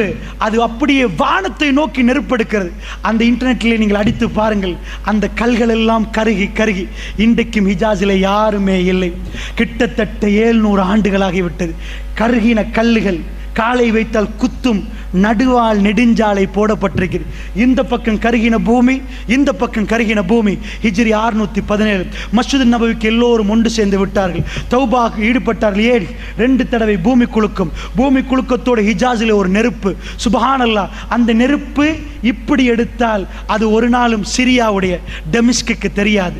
டெமஸ்கஸ் என்றால் பசரா, பசரா என்றால் டிமிஷ்க், இன்றைக்கு டெமஸ்கஸ். அந்த பசராவில் உள்ள ஒட்டகங்களுக்கு தெரியாது. சுபஹானல்லாஹ், வரலாறு மிக அழகாக பாடம் சொல்லுது. அந்த நெருப்பு மேலே நோக்கி போனது. ஒரு வால்கனோ, எரிமலை வெடித்தால் எப்படி மேலே போகுமோ, மேலே போனால் தான் அது பசராவுக்கு தெரியும். தெல் டேங்கி பத்திர நேரம் சில வேளை உங்களுக்கு கொஞ்சமாவது ஜுவால் தெரிந்திருக்கும். மேலே மேலே நெருப்பெடுத்தால் அது பக்கத்து நாடுக்கு தெரிகிற அளவுக்கு அங்கிருந்து லெட்டர் வருகிறது. அந்த காலத்தில் அது இன்றைக்கு உம்மத்தில் பாதுகாக்கப்பட்டிருக்கிறது. சிரியாவிலிருந்து வந்த லெட்டர் இந்த நெருப்பை பற்றி கேட்டு சுப்ஹானல்லாஹ் ரசூலுல்லாஹ் தேவையில்லாமல் அப்படி ஒரு வரி சொல்ல மாட்டார்கள். இந்த உம்மத் அன்றைக்கே மதீனாவிலே அழுதார்கள், அவர்கள் துடித்தார்கள். வரலாறு எழுதப்பட்டிருக்கிறது. இன்றைக்கும் ஹிஜாஸை உங்களுக்கு கண்ணால் பார்க்கலாம். அங்கே எந்த குடியிருப்பும் இல்லை. அந்த நெருப்பு எடுக்கப்பட்டு 700 ஆண்டுகள் ஆகிவிட்டது. ரசூலுல்லாஹ் மரணித்து 1400 ஆண்டுகள் ஆகிவிட்டது என்றால் அல்லாஹ்வுடைய நல்லடியார்களே, கட்டம் கட்டமாக ரசூலுல்லாஹ் சொன்னார்கள். அதிலே ஒரு கட்டத்தில் நானும் நீங்களும் சிக்கிக் கொண்டிருக்கிறோம். அதிபயங்கரமான ஃபித்னாவுடைய ஜமான் என்றால் முதல் அடிப்படை இந்த உரையிலே முதலாவது அடிப்படை நானும் நீங்களும் முனாஃபிக்குடைய தன்மையிலிருந்து விலக வேண்டும். ரசூலுல்லாஹ் என்ன சொன்னார்கள்? மல்லம் யகுசு, நீங்கள் போராடாவிட்டால், நீங்கள் ஜிஹாது செய்ய, யார் ஜிஹாது செய்யவில்லையோ, வலம் யஹத்திஸ் நஃப்ஸஹு பில் கத்வி, யார் போராட்ட களங்கள் நடக்கிற நேரம் தன்னுடைய கல்பால் போராடவில்லையோ, மாத அலா ஷஅபத்தின் மினன் நிஃபாக், அவர் முனாஃபிக்குடைய அடையாளத்தோட மரணித்து விட்டார் என்றார்கள் ரசூலுல்லாஹ். அந்த முனாஃபிக்குடைய அடையாளம் என்னிடமும் உங்களிடம் இருக்கிறதா அன்புக்குரியவர்களே? இதை விசாரித்து பார்ப்பது என்னுடைய உரையுடைய முதலாவது நோக்கம். நானும் நீங்களும் விரும்பியோ விரும்பாமலோ முனாஃபிக்குடைய தன்மையை விட்டு விலகுவதற்காக மன்றாடி கிடைக்கிற நேரமெல்லாம் இறைவா, ஷாமுடைய மக்கள் அவர்களுக்கு சிறப்பான ஒரு வாழ்க்கையை கொடுத்து விடியா அல்லாஹ், குர்ஆன் சுன்னாவோடு வாழக்கூடிய அந்த மக்களுடைய கல்புகளை ஸ்திரப்படுத்தி விடியா அல்லாஹ் என்ற துவாக்கள் எனக்கும் உங்களுக்கும் வர வேண்டும். அடுத்ததாக என்னுடைய உரையுடைய இரண்டாவது அடிப்படை, மறுமையினால் நெருங்கி வந்தால் நானும் நீங்களும் அல்லாஹ்வுடைய சன்னிதானத்திலே அல்லாஹ்வை சந்திப்பதற்கு தயாரா? அல்லாஹ்வை சந்திப்பதற்கு தயாரா? ரப்புல் ஆலமீன் அல்லாஹ் ஜல்ல ஷானுஹு வ தஆலா வருவானே, ஜுல் அர்ஷில் மஜீத், அர்ஷுக்கு சொந்தக்காரன், ஃபஅலுல் லிமா யுரீத், அத்தனையும் செய்யக்கூடியவன், அவன் நாடியதை எல்லாம் செய்யக்கூடியவன் வந்து நிற்கிற நேரம் நாங்கெல்லாம் இருப்போம். அருமை அலைஹி ஸலாத்து வஸ்ஸலாம் நாவசைத்து பேசி எந்த வார்த்தையும் பொய் கலக்கப்படாத இந்த உலகத்தில் நடக்கக்கூடிய அத்தனையுமே சொன்ன ரசூலுல்லாஹ். நீங்கள் நினைக்கிறீர்களா இவைகளெல்லாம் அமெரிக்காவுக்கு தெரியாதென்று? இதுவரைக்கும் நடந்த யுத்தம், இந்த யுத்தங்கள் எல்லாம் அமெரிக்கா வெற்றி பெற்றிருந்தாலும், இது மல்அமாவாக இருந்தால், இது கடைசி யுத்தமாக இருந்தால், அல்லாஹ் மீது ஆணையாக இந்த யுத்த முடிவில் மஹ்தி அலைஹிஸ்ஸலாத்து வஸ்ஸலாம் வந்தால், வல்லாஹி வல்லாஹி வல்லாஹி மேற்கத்திய நாடுகள் தோக்கும் இந்த யுத்தத்திலே. அல்லாஹ்வுடைய நல்லடியார்களே, மேற்கத்திய நாடுகள் தோக்கும் இந்த யுத்தத்திலே. உலகத்திலே கொஞ்சம் ஒரு சின்ன ஒரு மாற்றம் வருகிறது. முஸ்லிம் நாடுகள் எல்லாம் முதல் தடவையாக ஒன்று சேர்ந்து முஸ்லிம் உம்மாவுக்கு என்ன செய்ய வேண்டும் என்று மன்னர் சல்மானுடைய தலைமை கீழே 24 நாடுகள் பேச்சுவார்த்தை நடத்தப்படுகிற அளவுக்கு, முஸ்லிம் சமுதாயத்தில் என்ன நடந்தாலும் மற்ற நாடுகள் பேசாத அளவுக்கு மௌனியாக இருந்தவர்கள் இப்பொழுது கொஞ்சம் கொஞ்சமாக கூட்டமாக வருகிறார்கள். அல்லாஹு அலம், அல்லாஹ்வுடைய நல்லடியார்களே, 80 கொடிகளில் அவர்கள் ஒன்று சேர வேண்டும், 80 கொடிகளில் ஒன்று சேர்க்கப்பட வேண்டும். இவைகள் எல்லாம் நடக்க இருக்கிறது. இந்த யுத்தம் மிக பிரம்மாண்டமான யுத்தமாக வரப்போகிறது என்றும் சில கிறிஸ்தவ ஆய்வாளர்கள் பேசுகிறார்கள். என்ன, உலகத்தின் அடுத்த உலக யுத்தம் வரப்போகிறதா என்று அச்சம் கொள்ளுகிற அளவுக்கெல்லாம் பேசப்படுகிறது. அல்லாஹ்வுடைய நல்லடியார்களே, அப்படி என்றால் நான் அவ்வளவு டீப்பாக போகவில்லை. இவைகளை எல்லாம் கல்வியிலே வைத்து ரசூலுல்லாஹ் அடையாளம் காட்டப்பட்ட எந்த ஊரில் யுத்தம் நடக்கவில்லை சொல்லுங்கள்? யகூதிகளோடு நீங்கள் யுத்தம் செய்யாமல் மறுமை நாள் வராது, மஸ்ஜிதுல் அக்ஸாவை கைப்பற்றும் வரைக்கும் என்றார்கள் ரசூலுல்லாஹ். இன்றைக்கு அதுக்கான யுத்தம் ஆரம்பிக்கப்பட்டு விட்டதா? அது நடந்து கொண்டிருக்கிறதா? எங்கள் கையிலே அக்ஸா வந்து அந்த அக்ஸா எங்கள் கையிலே இருக்கும் வரைக்கும் இருக்கிற நேரத்தில் தான் மறுமை நாள் வரும். அப்படி என்றால் அல்லாஹ்வுடைய நல்லடியார்களே, ரசூலுல்லாஹ் சொன்ன துருக்கியிலே அங்கே யுத்தம் ஆரம்பிக்கப்படுகிறது, ஷாம்லே அங்கே யுத்தம் ஆரம்பிக்கப்படுகிறது என்றால் உடைய கடைசி எப்படி அமையும் தெரியுமா? சிரியாவுடைய படை கன்ஸ்டான்டினோப்பிளில் இருந்து அப்படியே வருவார்கள். தஜ்ஜால் வெளியே வந்து விட்டான் என்று சொல்லி கேள்விப்பட்ட உடனே வந்து பார்த்தால் அது பொய்யான செய்தி. அவர்கள் தன்னுடைய குடும்பத்தோடு இருக்கிற நேரம் திடீரென்று ஒரு தகவல் வரும், நிஜமாக தஜ்ஜால் வெளிவந்து விட்டான் குராசான் பகுதியிலே. அதாவது ஈராக் போன்ற பிரதேசத்தில் இருந்து அவன் வெளியே வருவான்.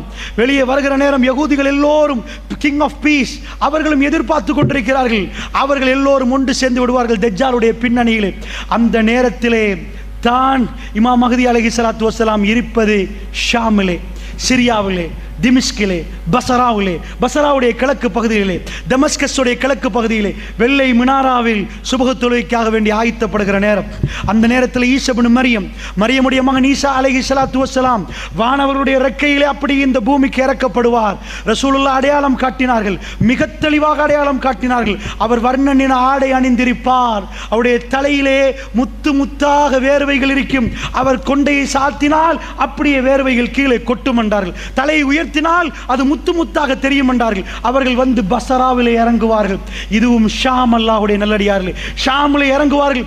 இறங்கின உடனே இந்த உம்மத் ஈசா இப்னு மரியம், ஈசா அலைஹிஸ்ஸலாத்து வஸ்ஸலாம் அவர்களை இமாம் மஹ்தி அலைஹிஸ்ஸலாத்து வஸ்ஸலாம் அவர்கள் கண்டு கொள்வார்கள். சொல்லுவார்கள், ஈசா நீங்கள் தொழுவிக்க வேண்டும் என்பார்கள். அவர் ஒரு வார்த்தை சொல்லுவார், இந்த உம்மத்துக்கு தலைமை தாங்குவதற்கு அல்லாஹ் ரப்புல் ஆலமீன் என்னை தேர்ந்தெடுக்கவில்லை, இந்த உம்மத்துக்கு நீங்கள் தலைவர் என்பார். நீங்கள் தலைவர், நீங்கள் தான் தொழுவிக்க வேண்டும் என்பார். இமாம் மஹ்தி ஒரு நபி அல்ல, இமாம் மஹ்தி ஒரு நபி அல்ல. தெளிவாக புரிந்து கொள்ளுங்கள், அதிகமானவர்கள் பிழையாக புரிந்திருக்க. அவர் ஒரு ஜனாதிபதி, அவர் ஒரு ஜனாதிபதி, நேர்வழி காட்டப்பட்ட ஒரு ஹலீஃபா. அதுதான், அவருக்கு வகையும் வராது, அவர் குர்ஆனை தான் பின்பற்றுவார், புதுசாக ஹதீஸ் சொல்ல மாட்டார், அவருக்கு வேற எதுவும் கொடுக்கப்பட்டிருக்காது. அவர் ஒரு நேர்வழி பெற்ற ஒரு ஜனாதிபதி. ஈசா நபி ஒரு நபி, ஆனால் அவர் என்ன சொல்லுவார், இந்த உம்மத்துக்கு நீங்கள் தலைமை தாங்க வேண்டும். சுபஹ் ஜமாத் நடத்தப்படும். அதற்கு பிறகு ஈசா நபி யுத்தத்துக்கு தலைமை தாங்குவார், யுத்தத்துக்கு தலைமை தாங்குவார். அல்லாஹ்வுடைய நல்லடியார்களே, அந்த நேரத்தில் தஜ்ஜால் பதறுவான். அவர் ஷாமில் இருந்து பலஸ்தீனத்துக்கு வரைக்கும் போவார். சிரியாவில் இருந்து பக்கத்து நாடு பசரா, அதுக்கு கீழே இப்படி வந்தால் பாலஸ்தீனம். மெப்பை எடுத்து கொஞ்சம் பாருங்கள், பாலஸ்தீனம், ஜோர்தான், லெபனான் இந்த பகுதிகளை கொஞ்சம் பாருங்கள். ரசூலுல்லாஹ் சொன்னார்கள், பக்கத்திலே தஜ்ஜால் வந்திருப்பான், இவர் படையோட போவார். போனால் உப்பு கரைவது போன்று, தண்ணீரிலே உப்பு கரைவது போன்று தஜ்ஜால் ஈசா இப்னு மரியத்தை கண்டால் கரைந்து விடுவார்.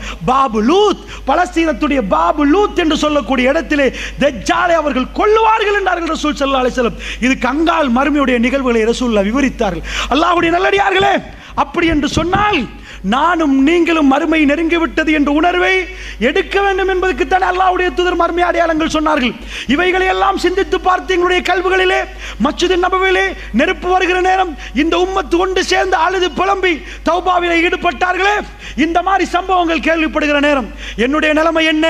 இந்த துனியாவுடைய வாழ்க்கை அற்பமான வாழ்க்கை, இவைகளை எல்லாம் திறந்து விட்டு மறுமையுடைய வாழ்க்கைக்கு போகிற நேரம் அல்லாஹ் ரப்புல் ஆலமீன் ஜுல் அர்ஷில் மஜீத், அர்ஷுக்கு சொந்தக்காரன் வந்து என்னை பேசுகிற நேரம், எனக்கு அருமை அலைஹிஸ்ஸலாத்து வஸ்ஸலாமோடு என்னால் சுவர்க்கத்தில் வாழ்வதற்கான அவகாசம் கிடைக்குமா?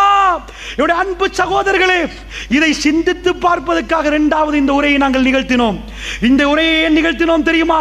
மறுமை நெருங்கிவிட்டது என்ற உணர்வு எனக்கும் உங்களுக்கும் வருகிற நேரம் என்னுடைய தொழுகை இன்னும் இன்னும் பக்குவமாக்கப்படும், என்னுடைய தர்மங்கள் அதிகமாக்கப்படும், நானும் நீங்களும் இன்னும் பேணுதலாக நடக்க ஆரம்பிப்போம். அதற்காக வேண்டித்தான் மறுமை அடையாளங்கள் என்று ரசூலுல்லாஹ் போட்டார்களே தவிர, மறுமை அடையாளங்கள் என்று ஏன் ஃபுராத் நதியை பேச வேண்டும்? ஏன் யூப்ரட்டிஸை பேச வேண்டும்? ஏன் அதை பேச வேண்டும்? ஏன் எகிப்தை பேச வேண்டும்? இவைகள் எல்லாம் ஏன் பேசுகிறார்கள் என்றால், இவைகள் ஒவ்வொன்றும் சான்று. அல்லாஹ்வுடைய நல்லடியார்களே, சஹாபாக்கள் எக்கச்சக்கமாக கண்டார்கள். மதீனாவிலே 3000 பேர், 10,000 பேரை வெற்றி கொண்டு அஹ்ஸாபுக்கு பிறகு அவர்களுக்கு ஷாம் கிடைத்தது.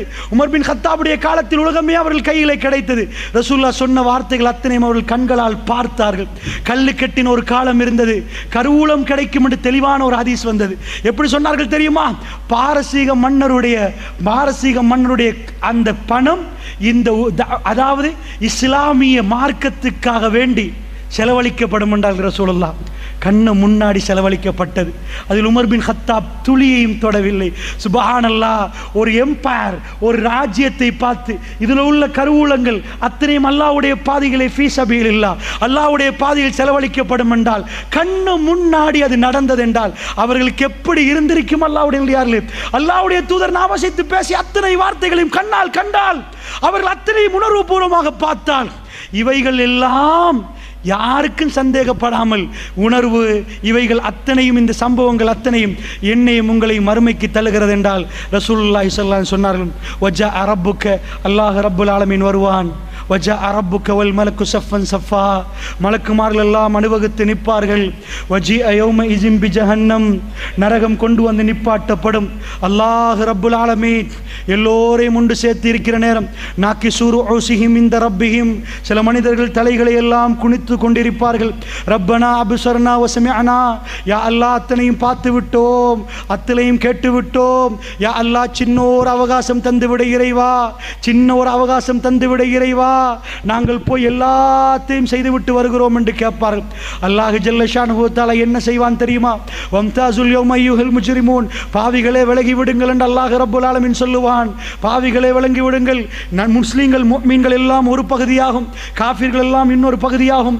அப்படியே விலகி விடுவார்கள். ரசூலுல்லாஹ் சொன்னார்கள், யா நஃப்ஸி யா நஃப்ஸி யா நஃப்ஸி, என்னுடைய ஆன்மாவை என்னுடைய ஆன்மாவை என்று எல்லோரும் நிர்வாணமாக ஓடி அல்லாஹ்வுடைய சன்னிதானத்துக்கு வருகிற நேரம் அல்லாஹ் ஜல்ல ஷானுஹு வ தஆலா தீர்ப்பு கொடுப்பான். தனிப்பட்ட ரீதியிலே ஒவ்வொரு மனிதனுக்காக ஒவ்வொன்றாக துருவி துருவி விசாரித்து அல்லாஹ் ரப்பல் ஆலமீன் தீர்ப்பு கொடுப்பானே. அந்த சன்னிதானத்தை பற்றி எனக்கும் உங்களுக்கும் என்றைக்காவது ஞாபகம் வந்தது உண்டா? அல்லாஹ்வுடைய நல்லடியார்களே, அந்த சன்னிதானத்திலே நானும் நீங்களும் அல்லாஹ்விடம் பதில் கொடுக்க வேண்டுமே. ரசூலுல்லாஹ்வுடைய முகம் அப்படியே செவந்து விடுமே. அல்லாஹ்வுடைய நல்லடியார்களே, அவைகள் எல்லாம் சொல்லுகிற நேரம், பெருமானாருடைய கடைசி நேரம் உங்களுக்கு நன்றாக தெரியும். எந்த அளவுக்கு அவர்கள் அல்லாஹ்வை நெருங்கினார்கள் என்றால், ஆயிஷா ரலியல்லாஹு அன்ஹா அவர்கள் சொன்னார்கள், திங்கட்கிழமை சூரியன் உதித்தது, சுபஹு நேரம் ரசூலுல்லாஹ் அவர்கள் எழுந்தார்கள். அவருடைய காலுக்கு கொஞ்சம் சக்தி கிடைத்தது.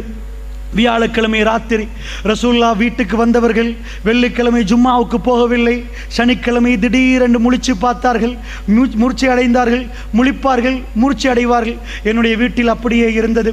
திடீரென்று ஒரு தடவை ரசூலுல்லாஹ் முழிச்சு பார்த்தார்கள். பார்த்து விட்டு கேட்டார்கள், ஆயிஷா வீட்டில் எவ்வளவு இருக்கிறது ஆயிஷா என்று கேட்டார்கள். என் ஞாபகம் சரி என்றால் 6 திர்ஹம் இருக்கிறது என்று ஆயிஷா ரலியல்லாஹு அன்ஹா அவர்கள் சொன்னார்கள். அல்லாஹ்வுடைய தூதர் சொன்னார்கள், ஆயிஷா எவ்வளவு? 6 என்றார்கள். அப்படியா, இது எல்லாம் அல்லாஹ்வுடைய பாதையில் கொடுத்து விடுவோமா ஆயிஷா?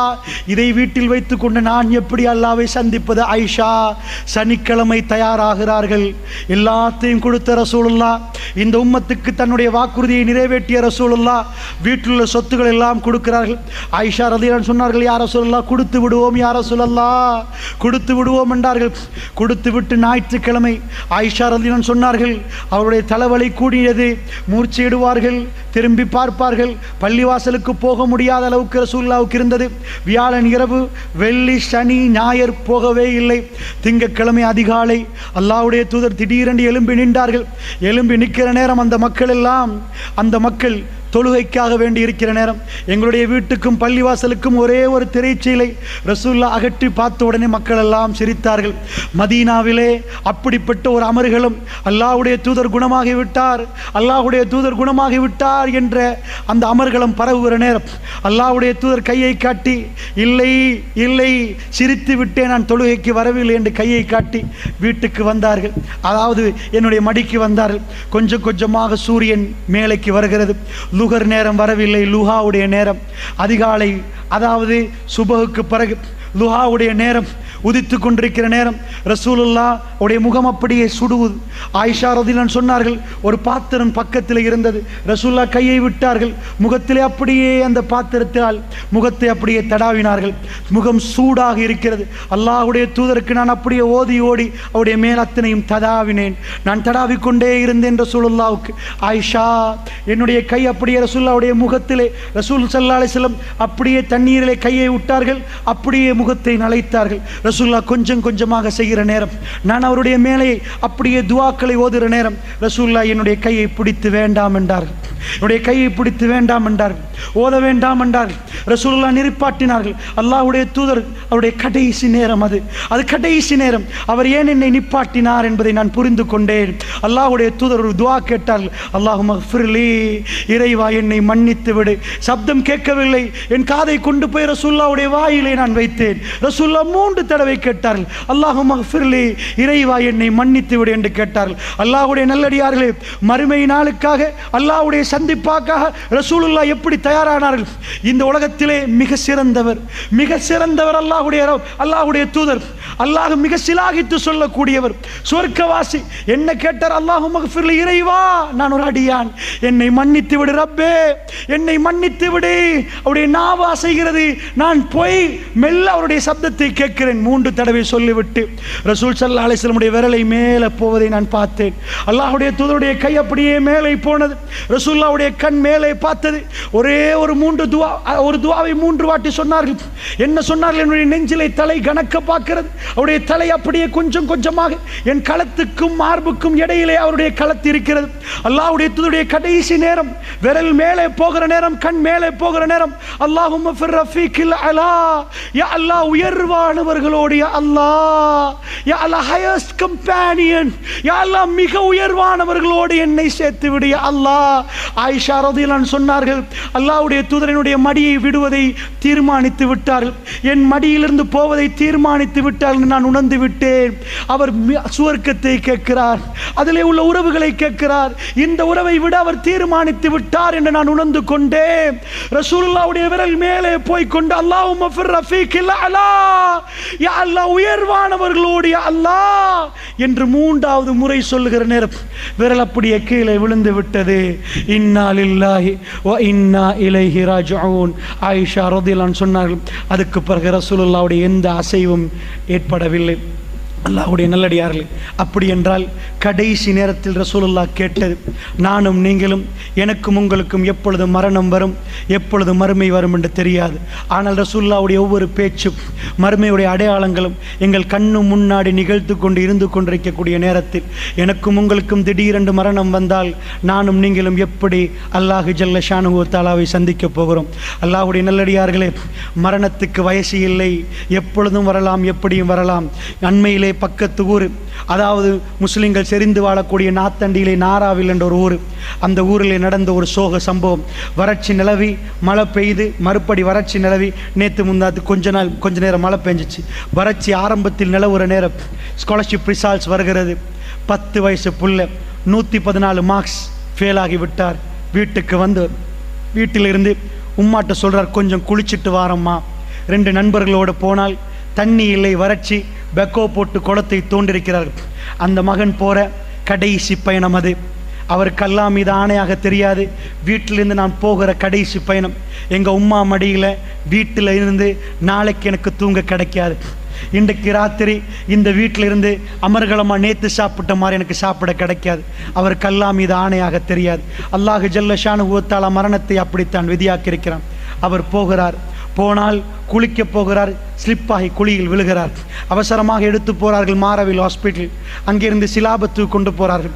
சிலாபத்திலிருந்து அப்படியே கொண்டு போகிறார்கள் எங்கே? General hospital. 18 நாட்கள் ஹாஸ்பிட்டலில் பிள்ளையை வைத்திருக்கிறார்கள். நெஞ்சை அமிழ்த்தினால் சேறு வெளியாகிறது, சேரை எடுக்கணும், சேறு உள்ளக்க சேரும் செகதியும் நிறைந்திருக்கிறது. நெஞ்சை அமிழ்த்தி கொண்டு போகிற நேரம் டாக்டர்ஸ்மார்களுக்கு அதிர்ச்சிகரமான விஷயம், நெஞ்சை அமிழ்த்த சேறு வெளியாகிறது. ஆனால் இன்னும் நெஞ்சை அமிழ்த்தினால் ஹார்ட் நின்றுவிடும், அதனால் நெஞ்சை அமிழ்த்த முடியாது, ஒரு கட்டத்தோடு நிப்பாட்டணும். சேறு வெளியாகாவிட்டால் மௌத்தாகுவார், சேரை வெளியாக்குவதற்கு நெஞ்சை அமிழ்த்தினாலும் மௌத்தாகுவார். அல்லாஹ்வுடைய நல்லடியார்களே, என்ன நடந்தது தெரியுமா? 18 நாட்களில் அடிக்கடி மூர்ச்சை எடுகிறார், எழும்புகிறார், சாப்பிடுகிறார், பேசுகிறார். 17வது நாள் என்ன சொன்னார் டாக்டர்? மாலை நேரம் தூக்க மாத்திரையின் அளவு முடிந்து இன்னும் கொஞ்ச நேரத்தில் உங்கள் புள்ளை விழித்து பார்ப்பார், அதுக்கு மேல் அவர் உயிர் வாழுவது எங்களால் சொல்ல முடியாது, 2 மணித்தியாலம் தான் நாங்கள் கணக்கு போட்டிருக்கிறோம் என்றார். ஒரு தாயார் தாங்க முடியுமா? அல்லாஹ்வுடைய நல்லடியார்களே, ஒரு தாயால் தாங்க முடியுமா? முடியவே முடியாது. என்ன நடந்தது தெரியுமா? அல்லாஹ்வுடைய நல்லடியார்களே, அந்த தாய் பார்த்து கொண்டிருக்க அந்த புள்ளை விழிப்பு, சிரிக்குது, பேசுது. டாக்டர் கொடுக்குற டைம் தாண்டுது, 7:30 மணி, 8 மணி ஆகுது. அந்த அம்மா பார்க்குறா, வளமைக்கு மாற்றமாக சிரிக்குது புள்ள. எந்த அளவு கண்டா, வீட்டில் குளிக்க போன அண்டு எப்படி சந்தோஷமாக இருந்துச்சோ, 18 நாட்களுக்கு முன்னாடி அந்த குழந்தை எப்படி உஷாராக இருந்துச்சோ அந்த மாதிரி நல்லா சாப்பிடுது. அந்த அம்மா பார்த்துட்டு இருக்கிறாங்க. ராத்திரி 10 மணி, மரண சாயலே புள்ளிட்ட இல்லை. அவங்க நினச்சிட்டாங்க 11 மணி, அல்ஹம்துலில்லாஹ் என் புள்ளிட்ட எந்த மரண சாயலும் இல்லை. டாக்டர் சொன்னார் 2 மணித்தியாலம், இது 4 மணித்தியாலம் ஆகிட்டு, 5 மணித்தியாலம் ஆகிட்டு. அவர் குதிக்கிறார், சிரிக்கிறார், ஊட்டி விடுறாங்க, பேசுகிறாங்க, கையில் உள்ள ஃபோனில் வீடியோ பண்ணுறாங்க, பையன் சிரிக்கிறான். ராத்திரி 1 மணி, உம்மாவும் பிள்ளையும் இப்போ மரணத்தை மறந்து அவர்கள் சிரித்து பேசுகிறாங்க.